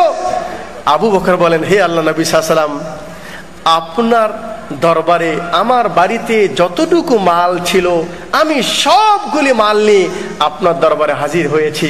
আল্লাহ নবী বলেন, আবু বকর, তোমার পরিবারের জন্য তুমি কি রেখে এসেছো? বলছেন, আমার পরিবারের জন্য আল্লাহ এবং তার রসুলের মহব্বত আমি রেখে এসেছি। সামান্য কিছু জিনিস নিয়ে এসে উত্তর শোনার পর ওমরে ফারুক বললেন, আমি কোনোদিন আবু বকরের চেয়ে আগে কোনো কাজ করতে পারবো না। এই সিম্পল কয়টা উদাহরণ আপনাদের সামনে দিলাম, বাস্তব কিছু নমুনা আপনার সামনে তুলে ধরলাম, যে এই নমুনার কথাই আল্লাহ পাক আমাদেরকে বলেছেন, তুমি যতক্ষণ পর্যন্ত এরকম ভাবে পরিপূর্ণ আল্লাহ নবীকে ভালো না বাসবে অতক্ষণ পর্যন্ত তুমি পরিপূর্ণ মুসলমান হতে পারবে না। এগুলি সব দলিলকে যখন আমাদের কিছু মুসলমান, আমাদের মতো সাদাসিধা মুসলমান, তারা যখন এগুলি দলিল পড়েছে যে আল্লাহ নবী সাল্লাল্লাহু আলাইহি ওয়াসাল্লামকে এত বেশি ভালো না বাসলে তো কিছুই হবে না, তখন তারা রসুলকে ভালোবাসতে গিয়ে রসুলের প্রতি বাড়াবাড়ি করেছেন, ঘুলু করেছেন। ঘুলু বুঝেন? ইয়া আহলাল কিতাব লা তাগলু ফি দীনিকুম, আল্লাহ বলছেন, হে কিতাব ওয়ালে, লা তাগলু ফি দীনিকুম, তোমরা তোমার দ্বীনের ভিতরে বাড়াবাড়ি করিও না। কিন্তু আমাদের দেশে মুসলমানেরা নবীকে ভালোবাসার নামে সাল্লাল্লাহু আলাইহি সাল্লাম তারা অনেক বাড়াবাড়ি করেছে। আমি এই মাসে এই বিষয়টা আলোচনার জন্য আগ্রহ প্রকাশ করেছিলাম, এই জন্য যখন নাকি রবিউল আউয়াল মাসের 12 তারিখ দেখলাম আমাদের দেশে সরকারি ছুটি মানানো হয়েছে, মসজিদকে আলোকিত করা হয়েছে এবং বিভিন্ন জায়গায় সেখানে অনুষ্ঠান করা হয়েছে। এমনকি যিনি আমাদের ন্যাশনাল মসজিদের খতিব, তিনি টিভিতে বক্তব্য দিচ্ছেন যে রবিউল আউয়াল মাসের 12 তারিখে নবী আলাইহিস সালামের জন্ম হয়েছে এবং মৃত্যু হয়েছে, তাই ওনার জন্ম বার্ষিকী মানানোর কারণে এই দিনে ভালো মানুষকে খাওয়ান, মানুষদেরকে অনুষ্ঠান করেন, কোরআন খতম করেন, মিলাদ পড়েন। এটা শোনার পরে চিন্তা করলাম, হায় রে, শয়তান মুসলমানদেরকে নবীর ভালোবাসার দোহাই দিয়ে যত বেশি পথভ্রষ্ট করেছে এত বেশি অন্য কোনো মাধ্যমে করে নাই। এটা একটা অন্য বিষয়, এটা একটু পরে জানবেন যে এই ঈদে মিলাদুন নবীটা কতটুকু সঠিক। কিন্তু যারা এই ঈদে মিলাদুন নবী উদযাপন করেছেন তাদের মূল দাবি কি? হুব্বে রসুল, রসুলকে ভালোবাসেন। এই ভালোবাসার প্রকাশ ঘটাতে গিয়ে তারা নবীর জন্ম বার্ষিকী করে। যদিও এটা শরীয়তের দৃষ্টিকোণ থেকে আপনারা ইতিপূর্বে হয়তো শুনেছেন যে ওনার জন্ম তারিখ 12 তারিখ বলা এটা বিশুদ্ধ নয়, এটা বিশুদ্ধ নয়। রহিকুল মাকতুম মাওলানা সফিউর রহমান মুবারকপুরি উনি বলেছেন বিশুদ্ধ কথা সেটা হলে এই রবিউল আউয়াল মাসের 9 তারিখে ওনার জন্ম, 12 তারিখে নয়। আচ্ছা, যদি 12 তারিখ হয়ও তাহলে আরেকটা প্রশ্ন আসে, 12 তারিখেই জন্ম, এটা নিয়ে তো ইখতিলাফ আছে, কিন্তু 12 তারিখে যে ইন্তেকাল করেছেন এতে কারো আর বিমত নেই। তাহলে একই দিনই একই তারিখে যদি কোনো ব্যক্তির জন্ম হয় এবং মৃত্যু হয়, তাহলে পরের মৃত্যুর বেদনাকে ভুলে যে সেই পূর্বের জন্ম বার্ষিকীকে আপনি আনন্দ করবেন? এটা একটা প্রশ্ন, ঠিক আছে? এগুলি যুক্তি দলিল মনে রাখেন। আর আরেকটা বিষয় সেটা হলো এই যে আপনি রবিউল আউয়াল মাসের 12 তারিখে, ঠিক আছে, ওনার জন্ম এবং মৃত্যু 12 তারিখে জন্মবার্ষিকী আপনি অনুষ্ঠান করেন, কিন্তু কোন তারিখে? সৌদি আরবের তারিখে নাকি বাংলাদেশের তারিখে? এটা আরেকটা প্রশ্ন। এখন আপনি প্রশ্ন করতে পারেন তাহলে ঈদও তো ভিন্ন হয়ে যায়, রোজাও তো ওই দেশে একদিনে হয় এই দেশে আরেক দিনে হয় না। রোজার হিসাব আর চাঁদের হিসাব, রোজার হিসাব ঈদের হিসাবের সম্পর্ক হলো চাঁদের সাথে। কার সাথে? বলছেন সুমু লিরুয়াতিহি ওয়া আফতিলু লিরুয়াতিহি, তোমরা চাঁদ দেখে রোজা রাখো এবং চাঁদ দেখেই রোজা ছেড়ে দাও। কিন্তু জিলহজ মাসের যেটা নাকি আরাফার মাঠের রোজা, এই রোজার সম্পর্ক কি আরাফার মাঠের সাথে নাকি তারিখের সাথে? আরাফার মাঠের সাথে। মান সামা ইয়াউমে আরাফা, যে ব্যক্তি আরাফার দিনে রোজা রাখবে তার 1 বছর আগের গুনাহ এবং 1 বছর পরের গুনাহ আল্লাহ পাক মাফ করে দিবেন। তাহলে আরাফার দিন সৌদি আরবে হয়, সৌদি আরবের তারিখ অনুযায়ী জিলহজ মাসের 9 তারিখ। সেই দিন যদি বাংলাদেশের তারিখে 8 তারিখ হয়, তবু আপনাকে আরাফার দিনে রোজা রাখতে হবে তারিখ অনুযায়ী নয়। কথা বুঝতে পারছি? বিধে কেন? যে ওই রোজার সম্পর্ক তারিখের সাথে নয়, ওই রোজার সম্পর্ক একটি জায়গার সাথে, যেই জায়গার নাম হলো আরাফা। হাজী সাহেবেরা যেই দিনে ওই আরাফার মাঠে অবস্থান করবেন ওই দিনে আপনাকে রোজা রাখতে হবে, বাংলাদেশে 7 তারিখ হোক বা 8 তারিখ হোক। কিন্তু লাইলাতুল কদর বাংলাদেশে একদিন হতে পারে, সৌদি আরবে আরেক দিন হতে পারে, এতে কোনো সমস্যা নেই। কারণ আমাকে চাঁদ দেখে রোজা রাখতে হবে, চাঁদ দেখে রোজা ছাড়তে হবে। কিন্তু জন্মবার্ষিকীর তারিখ যেটা, এটার সম্পর্ক কি চাঁদের সাথে না ব্যক্তির সাথে? তাহলে ওই ব্যক্তি যেই জায়গায় জন্মগ্রহণ করেছেন, যেই এলাকায়, ওই এলাকার তারিখ অনুযায়ী তাহলে আপনাকে সারা বিশ্বে সৌদি আরবে 12 তারিখ হলে বাংলাদেশে 9 তারিখ হোক বা 10 তারিখ হোক বা 11 তারিখ হোক, সৌদি আরবের তারিখেই তাদের বার্ষিকী উদযাপন করা উচিত ছিল। কিন্তু আরেকটা জিনিস মনে রাখবেন, সেটা হলেই এটাই প্রমাণিত হয় যে সুন্নত হলো ইন্টারন্যাশনাল আর বেদাত হলো আঞ্চলিক। সুন্নত যেটা হয় সারা বিশ্বে তার একই রূপ, তার কোনো পরিবর্তন নেই। মেসওয়াক করা এখানেও সুন্নত, আমেরিকা যান সেখানেও সুন্নত পাবেন। ফজরের পূর্বে 2 রাকাত সুন্নত পড়তে হয়, বাংলাদেশে যেরকম সৌদি আরব সেরকম, কোনো পার্থক্য নেই। কিন্তু মিলাদ যদি নোয়াখালী এক জায়গায় পড়েন সেটা একরকম, ঢাকাতে পড়েন আর এক রকম, বরিশালে যে পড়েন আর এক রকম, পাকিস্তানে পড়েন আর এক রকম। কারণ সে তো যেখানেই যেরকম হুজুর পেয়েছে সেরকম লেবাস পরে আপনার সামনে এসেছে। ঠিক আছে তো? তাহলে বাংলাদেশের যে শতকরা কত পার্সেন্ট মুসলমান এই ঈদে মিলাদুন নবী উদযাপন করেছেন, এর পার্সেন্টেজ আপনি বলতে পারবেন? আমার মনে হয়, আপনাদের কথা বলার আগেই বলছি, এখানে যতগুলি মানুষ বসে আছেন এর ভিতরে শতকরা 98 জন মুসলমান, তারাও দেশে ঈদ মিলাদুন নবী উদযাপন করে আসছেন। কিন্তু আজকের এই সংক্ষিপ্ত আলোচনায় আমার মনে হয় আপনার সামনে ক্লিয়ার হয়ে যাওয়ার কথা যে রসুলের মহব্বতের নামে আমরা যে কাজটা করে আসছি, এই কাজ যদি শরীয়তে জায়েজ হতো তাহলে ওই বানু দিরহামের যে মহিলা নিজের স্বামীর চাইতে বা পিতার চাইতে উহুদের মাঠে এতগুলি লোক তার শহীদ হওয়ার পরেও রসুলের মহব্বতকে সে কত বেশি ভালোবেসেছে, ওই মহিলা কি কোনোদিন রসুলের জন্মবার্ষিকী মানায়ছে? যেই ওমর নিজের জানের চাইতেও রসুলকে ভালোবাসার কথা বললেন, এই ওমরের ইতিহাসে কোনো ব্যক্তিকে দেখাতে পারবেন যে তারা এটা মানায়ছে? যে আবু বকর নিজের সমস্ত সম্পত্তি রসুলকে দিয়ে রসুলের ভালোবাসা তিনি পেয়ে গেছেন, সেই আবু বকর কি আল্লাহ নবীর ইন্তেকালে পরে কোনোদিন কি উনি জন্মবার্ষিকী মানায়ছেন? তাহলে কোথা থেকে আসলো এটা? ইতিহাস খুলে দেখুন। ওনার যুগে নয়, তারপরেও নয়, তারপরেও নয়, তারপরেও নয়, কারণে সাবে 600 হিজরির পরে একজন ব্যক্তি যার নাম হলো মুজাফফরউদ্দিন আবু সাইদ কুকুবুরি, ওই ব্যক্তি গভর্নর ছিল। ওই ব্যক্তি রসুলের ভালোবাসা প্রকাশ করতে গিয়ে তার জন্মবার্ষিকীটা মিলাদের নামে চালু করেছে। আচ্ছা, এই মিলাদটা আমাদের দেশের ভালা মুসলমান, সাদাসুদা মুসলমান, 5 ওয়াক্ত নামাজও পড়ছে, হজও করছে, মুসলমানদেরকে দাবিও করতে, শুধু তাই নয়, তারা এটা বলছে যারা মিলাদ পড়ে তারাই প্রকৃত মুসলমান।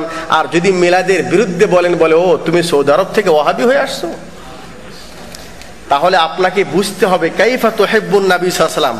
কথা বুঝতে পারলাম? আপনাকে তাহলে দর্শ শুনতে হবে যে আপনি নবীকে কিভাবে ভালোবাসবেন। আমাদের দেশে কোরআন আর সৌদি আরবে কোরআনের মধ্যে পার্থক্য জানেন? আমাদের দেশের কোরআন যখন খোলেন তখন প্রথম পৃষ্ঠায় দেখবেন 99টি আল্লাহর নাম আছে, আছে না? আর বাংলাদেশের কোরআন যদি খোলেন তাহলে পিছনে কিছু তাবিজের ফটো আছে, আবার তার সাথে আরেকটা জিনিস আছে, সেটা হলেই তারা বলে আল্লাহকে যখন আমরা এত ভালোবাসি তাহলে শুধু আল্লাহকে মানলে কি হবে? আল্লাহর যখন 99টা নাম আছে, যে নাম সম্পর্কে আল্লাহ নবী সাল্লাল্লাহু আলাইহি ওয়াসাল্লাম বলছেন ইন্না লিল্লাহি 99 ইসমান, আল্লাহ নবী বললেন যে আল্লাহর 99টা নাম আছে, মান আহসাহা দাখালাল জান্নাহ, বুখারীর হাদিস।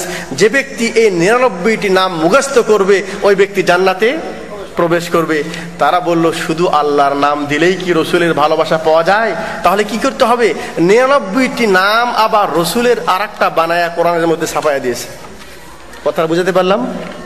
আল্লাহর যেরকম 99টি নাম আছে, রসুলেরও 99টি নাম তারা বানায়েছে। সৌদি আরবের কোরআনে কিন্তু সেটা নেই। অনেকে দেখছেন মসজিদের সামনে লাগা আছে ইয়া আল্লাহ ইয়া মোহাম্মদ। তারা বলে যদি শুধু ইয়া আল্লাহ দিই তাহলে শুধু আল্লাহর প্রতি ভালোবাসা হলো, মহব্বত তো রসুলের প্রতি হলো না। তখন ইয়া আল্লাহ মানে কি? হে আল্লাহ তুমি সাহায্য করো।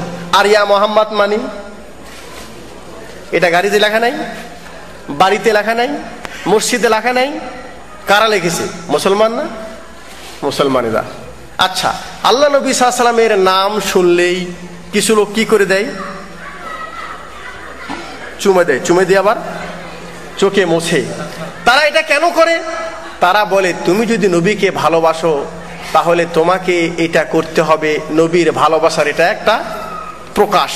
তো এই যে কিছু উদাহরণ আপনাদের সামনে বললাম, শুধু তাই নয়, আমাদের মতো এরকম সাদা মানুষদেরকে আমাদের দেশের ওলামা একরাম, সবাইকে খারাপ বলছি না, যারা নাকি এই কাজের সাথে জড়িত, তারা বলে আল্লাহ যেরকম সাহায্য করতে পারে আল্লাহ নবী সেরকম সাহায্য করতে পারে। এই জন্য তারা নবীর কবরে যে সেখান থেকে চাওয়ার জন্য অত্যন্ত আগ্রহী। হে মুসলিম ভাই, এই যে এগুলি কাজ আমরাও দেশে করে আসছি, আপনারাও করে আসছেন, এই কাজগুলি কি শরীয়ত সম্মত? তো কোরআন হাদিসে আছে এগুলি? যদি না থাকে তারপরে যদি আপনি করেন, যদি না থাকে এরপরে যদি আপনি করেন তাহলে এটার নাম কি? আচ্ছা, যারা চুরি করে, একটু প্লিজ, যারা চুরি করে যারা কি অপরাধ মনে করে চুরি করে না? ভালো করে বোঝেন। যারা জিনা করে এটাকে হালাল মনে করে জিনা করে? চোর এবং জানি তারা অন্যায় মনে করেই চুরি করে এবং অন্যায় মনে করেই তারা জিনা করে। এই জন্য ওই চোর এবং জিনাকারী এবং মদখোর ব্যক্তি জীবনের কোনো এক সময় আল্লাহর কাছে তওবা করবে, আল্লাহ আমি তো না জেনে মদ খেয়েছি, না জেনে আমি জিনা করেছি, আল্লাহ তুমি আমাকে মাফ করে দাও, ক্ষমা করে দাও। আল্লাহর কাছে তওবা করে। আল্লাহ বলছেন যে ইন্নাল্লাহা লা ইয়াগফিরু আন ইউশরাকা বিহি ওয়া ইয়াগফিরু মা দুনা যালিকা লিমান ইয়াশা। শিরিক ছাড়া তুমি যদি আসমান ভরে, জমিন থেকে আসমান পর্যন্ত গুনাহ ভরে যদি তুমি আমাকে ইয়া রব বলে ডেকে আমার কাছে তুমি ক্ষমা চাও, তওবা করো, আমি রব্বুল আলামিন তোমার কাছে এই জমিন ভরে মাগফিরাত নিয়ে আমি তোমার কাছে আসব। এই জন্য ওই জিনাকারী তার তওবা কবুল হলে ওই ব্যক্তি জান্নাতে যাবে ইনশাআল্লাহ। চুরিকারী চুরি করেছে, ওই ব্যক্তি চুরি করার পরে তওবা করে জান্নাত পেতে পারে। কিন্তু বলুন, যেই ব্যক্তি বাবা মারা যাওয়ার পরে বিষম দিনে 20 30 40 করে বাবার মিলাদ পড়ায়েছে, 40 দিনে রূহ আসে বাড়িতে, 20 দিনে রূহ বাড়িতে আসে, ওই বাড়িতে রূহটাকে আবার সম্মান করতে যে শত কিছু মাদ্রাসার পোলাপানদেরকে নিয়ে কোরআনখানি পড়াইছে, এরপরে হুজুরদেরকে নিয়ে লম্বা দোয়া করাইছেন। এই যে মিলাদটা পড়লেন, ওই ব্যক্তি কি এটাকে কোনোদিন অন্যায় মনে করে? যেই কাজটাকে সে অন্যায় মনে করে না, ওই কাজ যে সে ওই কাজটি ভুল করেছে, এই ভুলের জন্য কি আল্লাহর কাছে কোনোদিন তওবা করবে? তাহলে ওই প্রশ্নটা আবার আপনি শুনলেন। এই জন্য আল্লাহ নবী বললেন যে আমি প্রত্যেক খুতবায় বলতাম না যে শিরিক বড় গুনাহ, আমি জানি এটা আমার উম্মতেরাও জানবে। চুরি করা অপরাধ, এটা আমার উম্মতদের মধ্যে কোনো সমস্যা নেই। যারা চুরি করবে সেও জানবে যে আমি চুরি অন্যায় মনে করেই করছি, কিন্তু আমি যে আমার উম্মতের জন্য সবচেয়ে বড় আমার ভয়, যেই ভয়টা হলো এই, হুম ইয়াহতাদুনা বিগাইরি হাদিয়াতি ওয়া ইয়াস্তান্নুনা বিগাইরি সুন্নতি, তারা আমার হেদায়েত বাদ দিয়ে অন্য হেদায়েতকে গ্রহণ করবে, আমার সুন্নতকে বাদ দিয়ে অন্য সুন্নতকে গ্রহণ করবে। এই জন্য আল্লাহ নবী সাল্লাল্লাহু আলাইহি সাল্লাম বলেছেন, যারা নাকি দিনের ভিতরে নতুন কিছু আবিষ্কার করে, আমি সংক্ষিপ্ত আলোচনাটা সংক্ষিপ্ত করতে হবে, কারণ অনেক গুরুত্বপূর্ণ বিষয় হলেও একটু লম্বা বিষয়, হয়তো সময় আমাকে এত সুযোগ দিবে না। সংক্ষিপ্ত আকারে শুনুন, দিনের ভিতরে কেউ যদি কোনো নতুন কাজ আবিষ্কার করে, কেউ যদি বেদাত করে, তার পরিণামটা কি? এই পরিণামটা শুনলেই আপনি বুঝতে পারবেন যে আসলেই বেদাত দুনিয়ার সবচেয়ে নিকৃষ্ট কাজ। প্রথম নাম্বার পরিণাম হলেই মাওয়াহুন নার, তার ঠিকানা হবে জাহান্নাম। সূরা নূর 63 নম্বর আয়াত আল্লাহ বলছেন, ফালইয়াহযারিল্লাযীনা ইউখালিফুনা আন আমরি আন তুসিবাহুম ফিতনাতুন আও ইউসিবাহুম আযাবুন আলীম। যে রাসূলের আনুগত্য না করবে, ওনার যদি কেউ বিরোধিতা করে, তাহলে ওই ব্যক্তি দুনিয়াও ফিতনা হবে এবং তার জন্য আখিরাতে শক্ত কঠিন আযাব রয়েছে। এটা হলো প্রথম নাম্বার। দ্বিতীয় নাম্বার হলো এই, আয়েশা রাদিয়াল্লাহু তাআলা আনহা বলেছেন, মান আহদাসা ফি আমরিনা হাযা মা লাইসা মিনহু ফাহুয়া রাদ্দুন।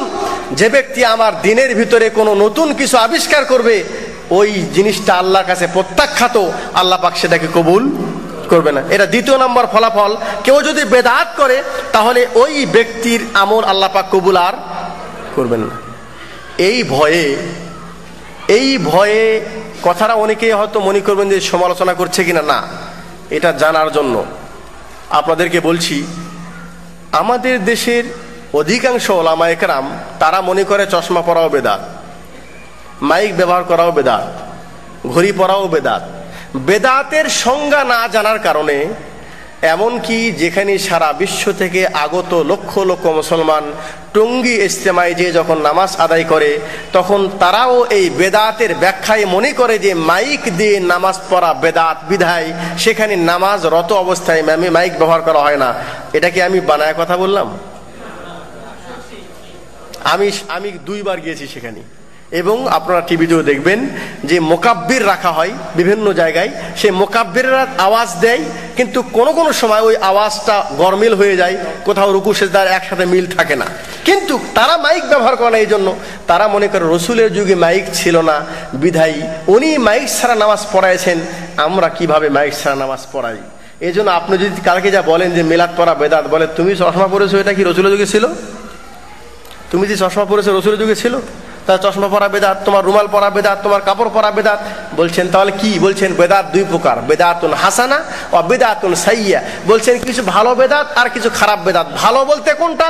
মিলাদ পড়া ভালো, তারপরে এই কোরআন খানি পড়া ভালো, তারপরে নতুন দোকান খুলেছেন সেখানে একটা পড়েন, যা কিছু করেন সব খারাপ, সব ভালো। তাই খারাপ কোনটা? গান, বাদ্য, নাচ গান, এগুলি হলো খারাপ বেদাত। না, আল্লাহ নবী কি বলছেন? মান আহদাসা ফি আমরিনা। এই জিনিসটা আপনাকে বুঝতে হবে যে দিন একটা ভিন্ন জিনিস আর দুনিয়ার মুআমালাতটা ভিন্ন জিনিস। রাসূল বললেন, আমার দিনের ভিতরে নতুন কিছু আবিষ্কার করা সেটা হলো বেদাত। কিন্তু মাইক ব্যবহার করা এটা দিনের অন্তর্ভুক্ত নয়, দুনিয়ার জিনিস। এটা আগে চশমা ছিল না, এখন চশমা বের হয়েছে। আগে মানুষ হেঁটে পথে চলতো, এখন ট্রেন হয়েছে, বাস হয়েছে, প্লেন হয়েছে। এটা দুনিয়ার উন্নতি, এটার সাথে দিনের কোনো সম্পর্ক নেই। হ্যাঁ, আমি যদি বলি মুখে বক্তব্য দিলে 10 নেকি আর মাইকে বক্তব্য দিলে 100 নেকি, তাহলে মাইকও কি হয়ে যাবে? কথা বুঝতে পারছি আপনাদেরকে? এই জন্য দেখা যাচ্ছে আল্লাহ নবী সাল্লাল্লাহু আলাইহি ওয়াসাল্লাম বলছেন, কেউ যদি বেদাত করে তাহলে সেই বেদাতের কারণে তার আমল কবুল হবে না। তৃতীয় নম্বর হলেই বেদাতকারী তওবা কবুল হয় না যতক্ষণ পর্যন্ত সে বেদাতকে ছেড়ে না দিবে। আনাস বিন মালিক রাদিয়াল্লাহু তাআলা বলেন, ইন্নাল্লাহ হাজাবা তাওবাতা আন কুল্লি সাহিবি বিদআতিন হাত্তা ইয়াদা বিদআতাহু। যে ব্যক্তি বেদাত করে তার বেদাতকে না ছেড়ে দেওয়া পর্যন্ত তার কোনো ইবাদত কবুল হবে না। যদি একটা মিলাদ পড়ায়া থাকেন, এখনই তওবা করুন। তওবা না করলে নামাজ, রোজা, হজ কিছুই আল্লাহর কাছে কবুল হবে না। চতুর্থ নম্বর বলেছেন, মান আহদাসা হাদাসান আও আওয়া মুহদাসাতান ফালাইহি লানাতুল্লাহি ওয়া মালাইকাতিহি ওয়ান নাসি আজমাইন। যে ব্যক্তি বেদাত করেছে অথবা বেদাতীদেরকে সম্মান করেছে, ওই ব্যক্তির উপর আল্লাহর লানত হয়, ফেরেশতার লানত হয় এবং সমস্ত মানুষের লানত হয়। এটা কত নম্বর ক্ষতি হলো? 4 নম্বর ক্ষতি। 5 নম্বর ক্ষতি হলেই আল্লাহ নবী বললেন যে আনা ফারাতুকুম আলাল হাউজ, কিয়ামতের দিন তুমি যখন হাসরে মাসে উঠবে তখন হাউজে কাউসার নিয়ে আমি তোমাদের জন্য অপেক্ষায় থাকবো। মান শারিবা মিনহু লাম ইয়াজমা আবাদান, যে ব্যক্তি ওই হাউজে কাউসার থেকে 1 ঘোঁট পানি পান করবে, ওই ব্যক্তি ওই যদিচ তার মাথার উপরে সূর্য থাকবে, যদিচ সেই কঠিন মুহূর্তে ওই ব্যক্তি আর কোনোদিন কোনো পিপাসা লাগবে না। আল্লাহ নবীকে বলা হয়েছে আপনি আবার উম্মতদেরকে চিনবেন কিভাবে? বলছেন ইন্না উম্মতি হুররাম মুহাজ্জালিনা মিন আসারিল ওযু, আমার নবীরা আমার উম্মতিরা দুনিয়ায় ওযু করেছে, এই ওযুর চিহ্ন দেখে আমি বুঝবো যে আমার কারা উম্মত।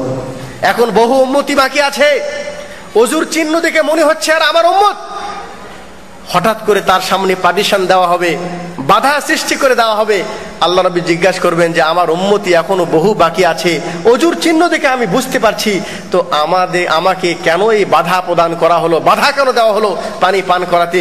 তখন আল্লাহ বলবেন যে ফাইন্নাকা লা তাদরি মান আহদাসু বাদাক, আপনার জানা নেই যে এরাই সেই নামাজি, এরাই সেই ওযুকারী ব্যক্তি যারা আপনি দুনিয়া থেকে চলে আসার পরে এরা আপনার দিনের ভিতরে নতুন কিছু আবিষ্কার করেছে। রাসূল বলবেন সোহকান সোহকান লিমান গায়্যারা বাদি, আমার পরে যারা নতুন কিছু আবিষ্কার করেছে তাদেরকে তুমি আমার কাছ থেকে আরো দূরে সরে নিয়ে যাও, আরো দূরে সরে নিয়ে যাও, হাউজে কাউসারে পানি নসিব হবে না। 6 নম্বর সেটা হলেই বেদাতকারী যে বেদাত করবে ওই বেদাতের গুনাহ তার হবে এবং তার দেখা দেখি আরো যত মানুষ বেদাত করবে সবার গুনাহ তাকে বহন করতে হবে। আর একটা ক্ষতি সেটা হলেই যে ব্যক্তি বেদাত করে ওই ব্যক্তি বেদাত যেখানেই করে সেখান থেকে একটা সুন্নত উঠে যায়। এই বিষয়ে হাসান রাদিয়াল্লাহু তিনি বলেন মাবতাদা কওমুন বিদআতান ফি দীনিহিম ইল্লা নাযা আল্লাহু মিন সুন্নাতিহিম মিসলুহা সুম্মা লা ইয়াইদুহা ইলাইহিম ইলা ইয়াউমিল কিয়ামাতি, যে ব্যক্তি দ্বীনের নামে কোন বেদাত করে তখন ওই জায়গায় যে সুন্নতটা ছিল ওই সুন্নতটা সেখান থেকে উঠে যায়। ভাই আলোচনা শুনতে কষ্ট হচ্ছে? সর্বশেষ যেটা ফলাফল সেটা হলেই আল্লাহ নবী সাল্লাল্লাহু আলাইহি ওয়াসাল্লাম বলছেন আল বিদআতু আহাব্বু ইলা ইবলিস মিনাল মাসিয়াতে, গুনার চাইতে ইবলিস বেশি খুশি হয় যখন মুসলমানরা বেদাত করে। যখন মুসলমানরা কি করে? বেদাত করে। ইবলিস অন্য গুনার চাইতে সে বেশি খুশি হয়। তাহলে আপনি বুঝতে পারলেন এই জন্য আল্লাহ নবী সাল্লাল্লাহু আলাইহি ওয়াসাল্লাম প্রত্যেক জুমার খুতবায় উনি বলতেন ওয়া শাররাল উমুরি মুহদাসাতুহা, সবচেয়ে নিকৃষ্ট কাজ হলো দিনের ভিতরে আবিষ্কার করা। এখন আপনাদেরকে সংক্ষিপ্ত আকারে যেটা বলবো সেটা হলেই ঠিক আছে আমরা বুঝলাম, তাহলে আপনি আমাদেরকে বলুন আমরা নবীকে কিভাবে ভালোবাসবো। ঠিক আছে, কিভাবে ভালোবাসবো? রাসূল সাল্লাল্লাহু আলাইহি ওয়াসাল্লামকে আমরা যেভাবে ভালোবাসবো ওনার মৃত্যুর পরে সেটা হলেই প্রথম আমাদের কাজ হবে ওনার প্রতি ঈমান নিয়ে আসতে হবে, ওনার প্রতি ঈমান। এই বিষয়ে বিস্তারিত দলিল আছে, সংক্ষিপ্ত করে দিলাম। দ্বিতীয় নাম্বার হলেই উনি যে ওহী নিয়ে এসেছেন কোরআন এবং হাদিসের আকৃতিতে, এই দুটা জিনিসকে নির্দ্বিধায় আমাদেরকে বিশ্বাস করে নিতে হবে যে উনি যে পায়গাম নিয়ে আসছেন এটা আমাদের উপর তার উপর ঈমান নিয়ে আসতে হবে। তৃতীয় নাম্বার হলেই যদি আপনি নবীকে ভালোবাসতে সত্যিকারই চান তাহলে নবীর ইত্তেবা করতে হবে, নবীর আনুগত্য করতে হবে। ভালোবাসেন বলছে আব্বা আপনাকে খুব ভালোবাসি, কিন্তু যদি পিতা তার ছেলেকে বলে আব্বা আমাকে একটু পিপাসা লেগেছে 1 গ্লাস পানি এনে দাও, এখন ছেলে যদি বলে আব্বা ভালোবাসি খুব বটে কিন্তু পানি নিয়ে এসে দাও একটু কষ্টকর, তাহলে আপনি বলবেন সত্যি কি তার ছেলে তার পিতাকে ভালোবাসে? হ্যাঁ, কোথায় কয়জন মুসলমান এমন আছেন? আল্লাহ নবী সাল্লাল্লাহু আলাইহি ওয়াসাল্লাম বলেছেন আউফুল লুহা, তোমরা দাড়িটাকে ছেড়ে দাও। খালিফুল মাজুস, তোমরা মাজুসি অগ্নি পূজারীদের তোমরা বিরোধিতা করো। ওয়া আউফুল লুহা, এবং দাড়িটাকে ছেড়ে দাও। কই আমরা যদি সত্যিকার রাসূলকে ভালোবাসি তাহলে কয়জন রাসূল বলেছেন খালিফুল মুশরিকিন, তোমরা মুশরিকদের বিরোধিতা করো, কারণ কাসসুস শাওয়ারিব, তোমরা মুছটাকে কাটো এবং দাড়িটাকে ছেড়ে দাও, কিন্তু আমরা মুছটাকে বড় রাখি, দাড়িকে ছোট করে দেই। সত্যিকারে যদি আমরা রাসূলকে ভালোবাসি তাহলে আমার জীবনের প্রত্যেকটা ক্ষেত্রেই আল্লাহ পাক সূরা আলে ইমরানে 31 নম্বর আয়াতে বলেছেন, কুল ইন কুনতুম তুহিব্বুনাল্লাহা ফাত্তাবিউনি ইউহিব্বুকুমুল্লাহ ওয়া ইয়াগফির লাকুম যুনুবাকুম ওয়াল্লাহু গফুরুর রহিম। আল্লাহ বলছেন, তুমি যদি আল্লাহর ভালোবাসা পেতে চাও তাহলে নবী মুহাম্মদুর রাসূলুল্লাহ সাল্লাল্লাহু আলাইহি সাল্লামের আনুগত্য করতে হবে, ইত্তেবা করতে হবে। আমরা যদি আল্লাহ নবীর আনুগত্য করি তাহলে এর লাভ কি? আল্লাহ নবীর সাল্লাল্লাহু আলাইহি সাল্লাম আনুগত্য করলে এর লাভ কি? প্রথম নাম্বার লাভ হলেই আল্লাহ নবীর ইতাআত করলে আল্লাহর মহব্বত অর্জন হয়, আল্লাহর মহব্বত অর্জন হয়। দ্বিতীয় নাম্বার লাভ হলেই আমরা যদি আল্লাহ রসুলের আনুগত্য করি তাহলে আল্লাহ পাক আমাদের গুনাহকে ক্ষমা করে দিবেন। বলছেন ইয়াগফির লাকুম যুনুবাকুম, আল্লাহ তোমাদের গুনাহকে ক্ষমা করে দিবেন। আর তৃতীয় নাম্বার লাভ হলো এই যে আল্লাহ নবীকে ভালোবাসলে, বলছেন আনাস রাদিয়াল্লাহু তাআলা বলেন, একজন ব্যক্তি এসে আল্লাহ নবীকে বলছেন, মাতা সাআ, কিয়ামত কবে আসবে?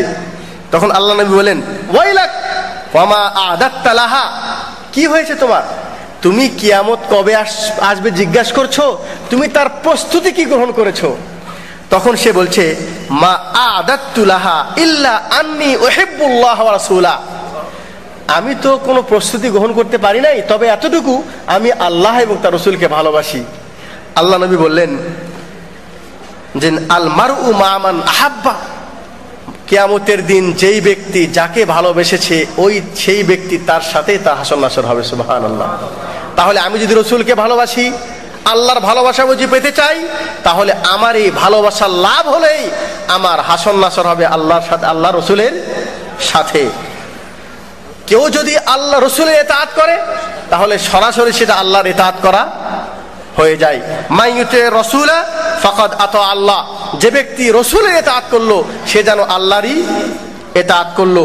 এবং আল্লাহ পাক বলছেন, কুল আতিউল্লাহ ওয়া রাসূল ফাইন তাওয়াল্লাউ ফাইন্নাল্লাহা লা ইউহিব্বুল কাফিরিন, কেউ যদি আল্লাহ রাসূলের ইতাআত না করে, আনুগত্য না করে, তাহলে ওই ব্যক্তি কুফরি করে। কি করে? কুফরি করে। হে মুসলিম ভাই, আমাদের দেশের কয়জন মুসলমান এমন আছে যে তাদের আমলের ভিতরে তারা মনে করে যে আমরা যখন ওযু করতে যাই তখন ওযুটা শিখতে হবে কার কাছ থেকে? আল্লাহ নবীর কাছ থেকে। আপনার এই ওযু যদি আল্লাহ নবীর তরিকের সাথে না মিলে, আল্লাহ পাক সেই ওযু গ্রহণ করবেন না। আপনি নামাজ পড়বেন, এই নামাজটা শিখতে হবে সল্লু কামা রাআইতুমুনি উসাল্লি, তুমি আমাকে যেভাবে নামাজ পড়তে দেখছো, তুমি যদি তোমার নামাজকে আল্লাহর কাছে কবুল করাতে চাও তাহলে তোমার নামাজটা রাসূলের নামাজের মতো হতে হবে। তুমি যদি হজ কবুল করাইতে চাও তাহলে তুমি যদি এটা দেখো অধিকাংশ মানুষ কি করছে, বড় দল কি করছে, সারা দুনিয়ার মানুষ কি করছে, এটা কিন্তু কবুলের মাপকাঠি আমার কাছে নেই। আমার কাছে মাপকাঠি হলেই ফাত্তাবিউনি, আমার কাছে আমল কবুল করাইতে চাইলে তাহলে সেই আমলের উপর আমার নবী মুহাম্মদুর রাসূলুল্লাহ সাল্লাল্লাহু আলাইহি সাল্লামের মোহর থাকতে হবে। মোহর, নকল টাকা আর জাল টাকা পার্থক্য বুঝেন? নকল টাকা যদি, আসল টাকা যদি পুরাতন হয়, ফেটে যায়, তারপরে তার মূল্য আছে। কিন্তু কেউ যদি মনে করে যে আমি একেবারে বাংলাদেশের টাকাটা আরো রঙিন করে, আরো সুন্দর করে, একেবারে অবিকল বাংলাদেশের টাকা বানায় তারপরে যদি 500 টাকার নোট ছাড়ায় দেয়, আর সেখানে যদি গভর্নরের সাইন না থাকে, ওই টাকা নিয়ে যদি আপনি বাকালায় যান তাহলে আপনাকে কিন্তু বাকালাওয়ালা শুধু বলবে না যে নোটটা কোত্থেকে আসলো, এটা কি ব্যাপার, এটা কি আসল না নকল। যদি নকল ধরা পড়ে যায় তখন কি আপনাকে বলবে যে এটা কোথায় পেলেন? না, তখন পট করে এই টাকাটা রেখে ফোন করবে পুলিশের কাছে যে এখানে আসেন, এখানে নকল টাকা পাওয়া গেছে। পুলিশকে যদি বলেন যে এই টাকাটা আমাকে আব্দুল্লাহ শাহিদ ভাই দিয়েছে, আমার না, পুলিশ তখন বলবে যে ঠিক আছে তুমি যা আব্দুল্লাহ শাহিদকে ধরি, তাই বলবে? কি বলবে? নিয়ম হলো এই নকল টাকা যার কাছে পাওয়া গেছে সে হলো সবচেয়ে বড় আসামি, আর তারপরে কার কাছ থেকে নিয়েছে তাকে পরে ধরবে। কিয়ামতের দিন যদি বলেন আমি 8 রশির পীর ছিলাম, আমি চরমনার পীর ছিলাম, হুজুরে যা বলেছে তাই করেছি, হুজুর যেভাবে নামাজ শিখাইছে সেইভাবে নামাজ শিখেছি, হুজুর যেভাবে হজ শিখাইছে সেইভাবে শিখেছি, তাহলে আমার করণীয় কি? আল্লাহ বলবেন ইয়াকুলুনা ইয়া লাইতানা আতানা আল্লাহ ওয়া আতানা রাসূলা ওয়া ক্বালু রাব্বানা ইন্না আতানা সাদাতানা ওয়া কুবারানা ফাআদাল্লুনা সাবিলা। বলছেন আয় আল্লাহ, আমরা দুনিয়ায় আজকে জাহান্নামে এসেছি, এর কারণটা হলেই আল্লাহ এবং তার রাসূলের আনুগত্য করি নাই। আমরা আমাদের বড় বড় আলেমদের, বড় বড় লিডারদের আনুগত্য করেছি, যার কারণে আমরা জাহান্নামে এসেছি। আল্লাহ কি বলবে ঠিক আছে ওই লিডারদেরকে জাহান্নামে দিয়ে তোমরা চলে যাও? তখন তারা বলবে যে না, উপায় তো কিছু নেই, জাহান্নামে আমরাও আছি, ওই লিডাররাও আছে। তখন তারা একটা দাবি করবে, রব্বানা আতিহিম যিফাইনি মিনাল আযাব, আয় আল্লাহ আমাদেরকে যে শাস্তি দিচ্ছ এর চেয়ে বেশি পরিমাণ শাস্তি আমাদের এই লিডারদেরকে দাও যারা আমাদেরকে পথভ্রষ্ট করেছে। হে মুসলিম ভাই, আমরা যদি রসুলকে সত্যিকারে ভালোবাসতে চাই তাহলে আমাদের জন্য করণীয় কাজ সেটা হলেই আল্লাহ বলছেন ইয়া আইয়ুহাল্লাযীনা আমানু লা তুকাদ্দিমু বাইনা ইয়াদাইল্লাহি ওয়া রাসূলি, তুমি আল্লাহ এবং তার রসুলের আগে না বাড়ো, আল্লাহ এবং তার রসুলের চাইতে আগে বাড়িও না। হাদিসটি সংক্ষিপ্ত আকারে বলি, 3 জন ব্যক্তি আসছে আল্লাহ নবীর কাছে আমল জিজ্ঞাসা করার জন্য। রসুলের সাল্লাল্লাহু আলাইহি সাল্লামের আমল শোনার পর বলছেন কাআন্নাহুম তাকাল্লু, তারা এটাকে একেবারে ক্ষুদ্র আমল, সংকীর্ণ আমল মনে করেছে, এবং তারা বলছে যে আল্লাহ তো তার আগের গুনাহ পিছের গুনাহ সব মাফ করে দিয়েছে। একজন বললেন আনা উসাল্লিল লাইল আবাদান, আমি সারা রাত নামাজ পড়বো, হাদিসটা জানেন বুখারীর হাদিস। আর একজন বললেন আনা আসুমুদ দাহার, আমি সারা বছর রোজা রাখবো। আর একজন বললেন আনা আতাজিলুন নিসা, আমি বিবাহ করব না। রসুল শোনার পর কি বললেন সাল্লাল্লাহু আলাইহি সাল্লাম? বলছেন আনতুম, তোমরা সেই ব্যক্তি, তোমরা এটা বলেছো সারা রাত নামাজ পড়া কি ভালো কাজ না? রোজা রাখা ভালো কাজ না? বিবাহ করছে না এই জন্য যেন ইবাদতের মধ্যে কোনো ক্ষতি না আসে, সমস্যা না হয়ে যায়, তাহলে নিয়ত সব ভালো। রসুল বললেন ইন্নী আখশাকুম লিল্লাহি ওয়া আতকাকুম, আমি তোমাদের চেয়ে বেশি ভালো আল্লাহর ভয় রাখি, তোমাদের চেয়ে আল্লাহর বেশি পরহেজগার, বিধায় তুমি যদি আমার দিনের ভিতরে থাকতে চাও তাহলে আমি নামাজও পড়ি ঘুমায়ও, ঠিক আছে? নামাজও পড়ি ঘুমায়ও, রোজা রাখি, নফল রোজা অনেক সময় ছেড়ে দেই, আমি বিবাহ করেছি, আমার স্ত্রীগণ আছে, আমি তাদের হকও আদায় করি। যদি তুমি আমার দিনের অন্তর্ভুক্ত হতে চাও তাহলে আমার চেয়ে বেশি করলে ফালাইসা মিন্না, আমার দিনের অন্তর্ভুক্ত হতে পারবা না। আমল কবুল করার জন্য এটাও শর্ত, রসুল আল্লাহ এবং তার রসুলের আগে বাড়া যাবে না। সত্যিকারে যদি আমি আল্লাহ রসুলকে ভালোবাসি তাহলে আমাদের জন্য করণীয় কাজ সেটা হলেই রসুল জীবিত অবস্থায় ওনার সামনে উঁচা আওয়াজে কথা বলা যায় না। লা তারফাউ আসওয়াতাকুম ফাওকা সাউতিন নবী, নবীর আওয়াজের চাইতে উঁচু আওয়াজে তুমি কথা বলিও না। রসুলকে যদি আমি ভালোবাসি তাহলে আমার জন্য করণীয় কাজ সেটা হলেই নবীর নাম শুনলে কি বলতে হবে? সাল্লাল্লাহু আলাইহি ওয়াসাল্লাম। আল্লাহ নবী বললেন মান সাল্লা আলাইয়া ওয়াহিদাতান সাল্লাল্লাহু আলাইহি আশারান, যে আমার প্রতি একবার দরুদ পাঠ করবে তার প্রতি আল্লাহ পাক 10 বার দরুদ পাঠ করেন। তবে ইয়া নবী সালামু আলাইকা, এই দরুদ পাঠ করলে সেই দরুদের পরিবর্তে নেকি পাবেন না গুনাহ পাবেন, কারণ সেই দরুদ আল্লাহ নবী আমাদেরকে শিখাননি। সত্যিকারী যদি আমরা রসুলকে ভালোবাসতে চাই তাহলে আমাদের জন্য করণীয় কাজ হলো কি? আল্লাহ নবী বলেন ইদা সামিতুল মুয়াজ্জিন, যখন তুমি মুয়াজ্জিনের আযান শোনো, ফাকুলু মিসলা মা ক্বাল মুয়াজ্জিন, তখন মুয়াজ্জিন যা বলে তুমিও তাই বলো, ঠিক আছে? এরপরে আমার প্রতি দরুদ পাঠ করো এবং তুমি এই দোয়া পড়ো, আল্লাহুম্মা রাব্বা হাযিহি দাওয়াতি তাম্মা ওয়াস সালাতিল কায়িমা আতি মুহাম্মাদানিল ওয়াসিলাতা ওয়াল ফাযিলা ওয়া বা'সু মাকামান মাহমুদানিল্লাযী ওয়া'আতা। বলছেন এটা যদি কেউ পড়ে তাহলে আল্লাহ নবী সাল্লাল্লাহু আলাইহি ওয়াসাল্লাম বলছেন হাল্লাত আলাইহি শাফাআ, ওই ব্যক্তির জন্য আমি সুপারিশ অবশ্যই করা আমার জন্য অবধারিত হয়ে যায়। তাহলে রসুলকে যদি ভালোবাসি তাহলে এটাও আমাদের করতে হবে, রসুল সাল্লাল্লাহু আলাইহি ওয়াসাল্লামের যে আদর্শ রেখে গেছে এই আদর্শকে আমাদেরকে গ্রহণ করতে হবে, এবং আমার জীবনের যে বাস্তব আমল যেটা আমি করব এই আমলটা নবী মুহাম্মদুর রাসূলুল্লাহ সাল্লাল্লাহু আলাইহি ওয়াসাল্লামের নমুনা অনুযায়ী, লাকাদ কানা লাকুম ফি রাসূলিল্লাহি উসওয়াতুন হাসানা, আমি তোমার জীবনের প্রত্যেকটা ক্ষেত্রে রসুলের আদর্শ রেখে গেছি, এই আদর্শ অনুযায়ী আমল করলেই আল্লাহ পাক সেই আমলটাকে কবুল করবেন এবং নিজেকে আকীদাকে শিরক থেকে মুক্ত রেখে আমলটাকে বেদাত থেকে মুক্ত রাখতে পারলেই ইনশাআল্লাহ আমরা পরিপূর্ণ আল্লাহ নবী সাল্লাল্লাহু আলাইহি ওয়াসাল্লামের মহব্বত আমরা করতে পারবো। কিন্তু মহব্বতের দাবি নিয়ে আমরা যদি দিনের ভিতরে বাড়াবাড়ি কাজ করি তাহলে রসুলের মহব্বত পাওয়া যাবে? পাওয়া যাবে না। আজকে এই সংক্ষিপ্ত আলোচনা যদিচ আলোচনার আরেকটু সময়ের প্রয়োজন ছিল, কিন্তু আপনাদের সময় এখানেই, আমাদের সময় শেষ হয়ে গেছে বিধায় আমি আজকে আলোচনা এখানেই শেষ করছি। আমি আলোচনায় যা কিছু বললাম এটা যদি সবগুলি সত্য হয়, সঠিক হয়, এটা আল্লাহর পক্ষ থেকে। আর যদি কোনো ভুল হয়ে যায় তাহলে এটা আমার পক্ষ থেকে এবং শয়তানের পক্ষ থেকে। আল্লাহ তাআলা আমাকে ক্ষমা করুন। আমি চেষ্টা করেছি আপনাদেরকে যেই সংক্ষিপ্ত আকারে যে জিনিসটা বোঝানোর জন্য, সেটা হলেই বক্তব্যটা আসলে কিন্তু সোজা বক্তব্য না, একটু বোঝার জন্য আপনার অনেক মনোযোগীর প্রয়োজন ছিল। জানি না আপনি কতটুকু উপকৃত হতে পেরেছেন, তবে বিষয়টা অত্যন্ত গুরুত্বপূর্ণ বিষয়। যেহেতু নবী মুহাম্মদুর রাসূলুল্লাহ সাল্লাল্লাহু আলাইহি ওয়াসাল্লামের ভালোবাসায় দোহাই দিয়ে আমাদের দেশে অনেক কিছু হয়ে যাচ্ছে, এগুলি থেকে আমাদেরকে সতর্ক থাকা দরকার, এগুলি থেকে আমাদেরকে দূরে থাকা দরকার। নিজে যেরকম বুঝেছেন আপনার পরিবারেও এই হক জিনিসটা বোঝানোর চেষ্টা করুন এবং সঠিক দিন আপনি জেনে নিজে আমল করুন, আপনার এলাকায় পরিবারেও সে আমলটাকে পৌঁছানোর চেষ্টা করুন। আল্লাহ পাক আমাদের সবাইকে আমল করার তৌফিক দান করুন।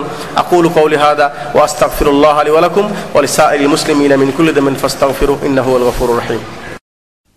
তোমার প্রেমে অন্ধ আমি, তোমার ভালোবাসায় দিন কাটে না, রাত কাটে না, দিন কাটে না, রাত কাটে না, তোমায় পাবার আশায়, তোমায় পাবার আশায়। কেউ বা আমায় পাগল বলে, কেউ বা বলে বোকা, কেউ বা বলে অজ্ঞা, কেউ বলে একরোখা। যে যাই বলুক কি আসে যায়, যে যাই বলুক কি আসে যায়, মারুক কথার তীর। লা ইলাহা ইল্লাল্লাহু ওয়াস সামিউল বাসীর।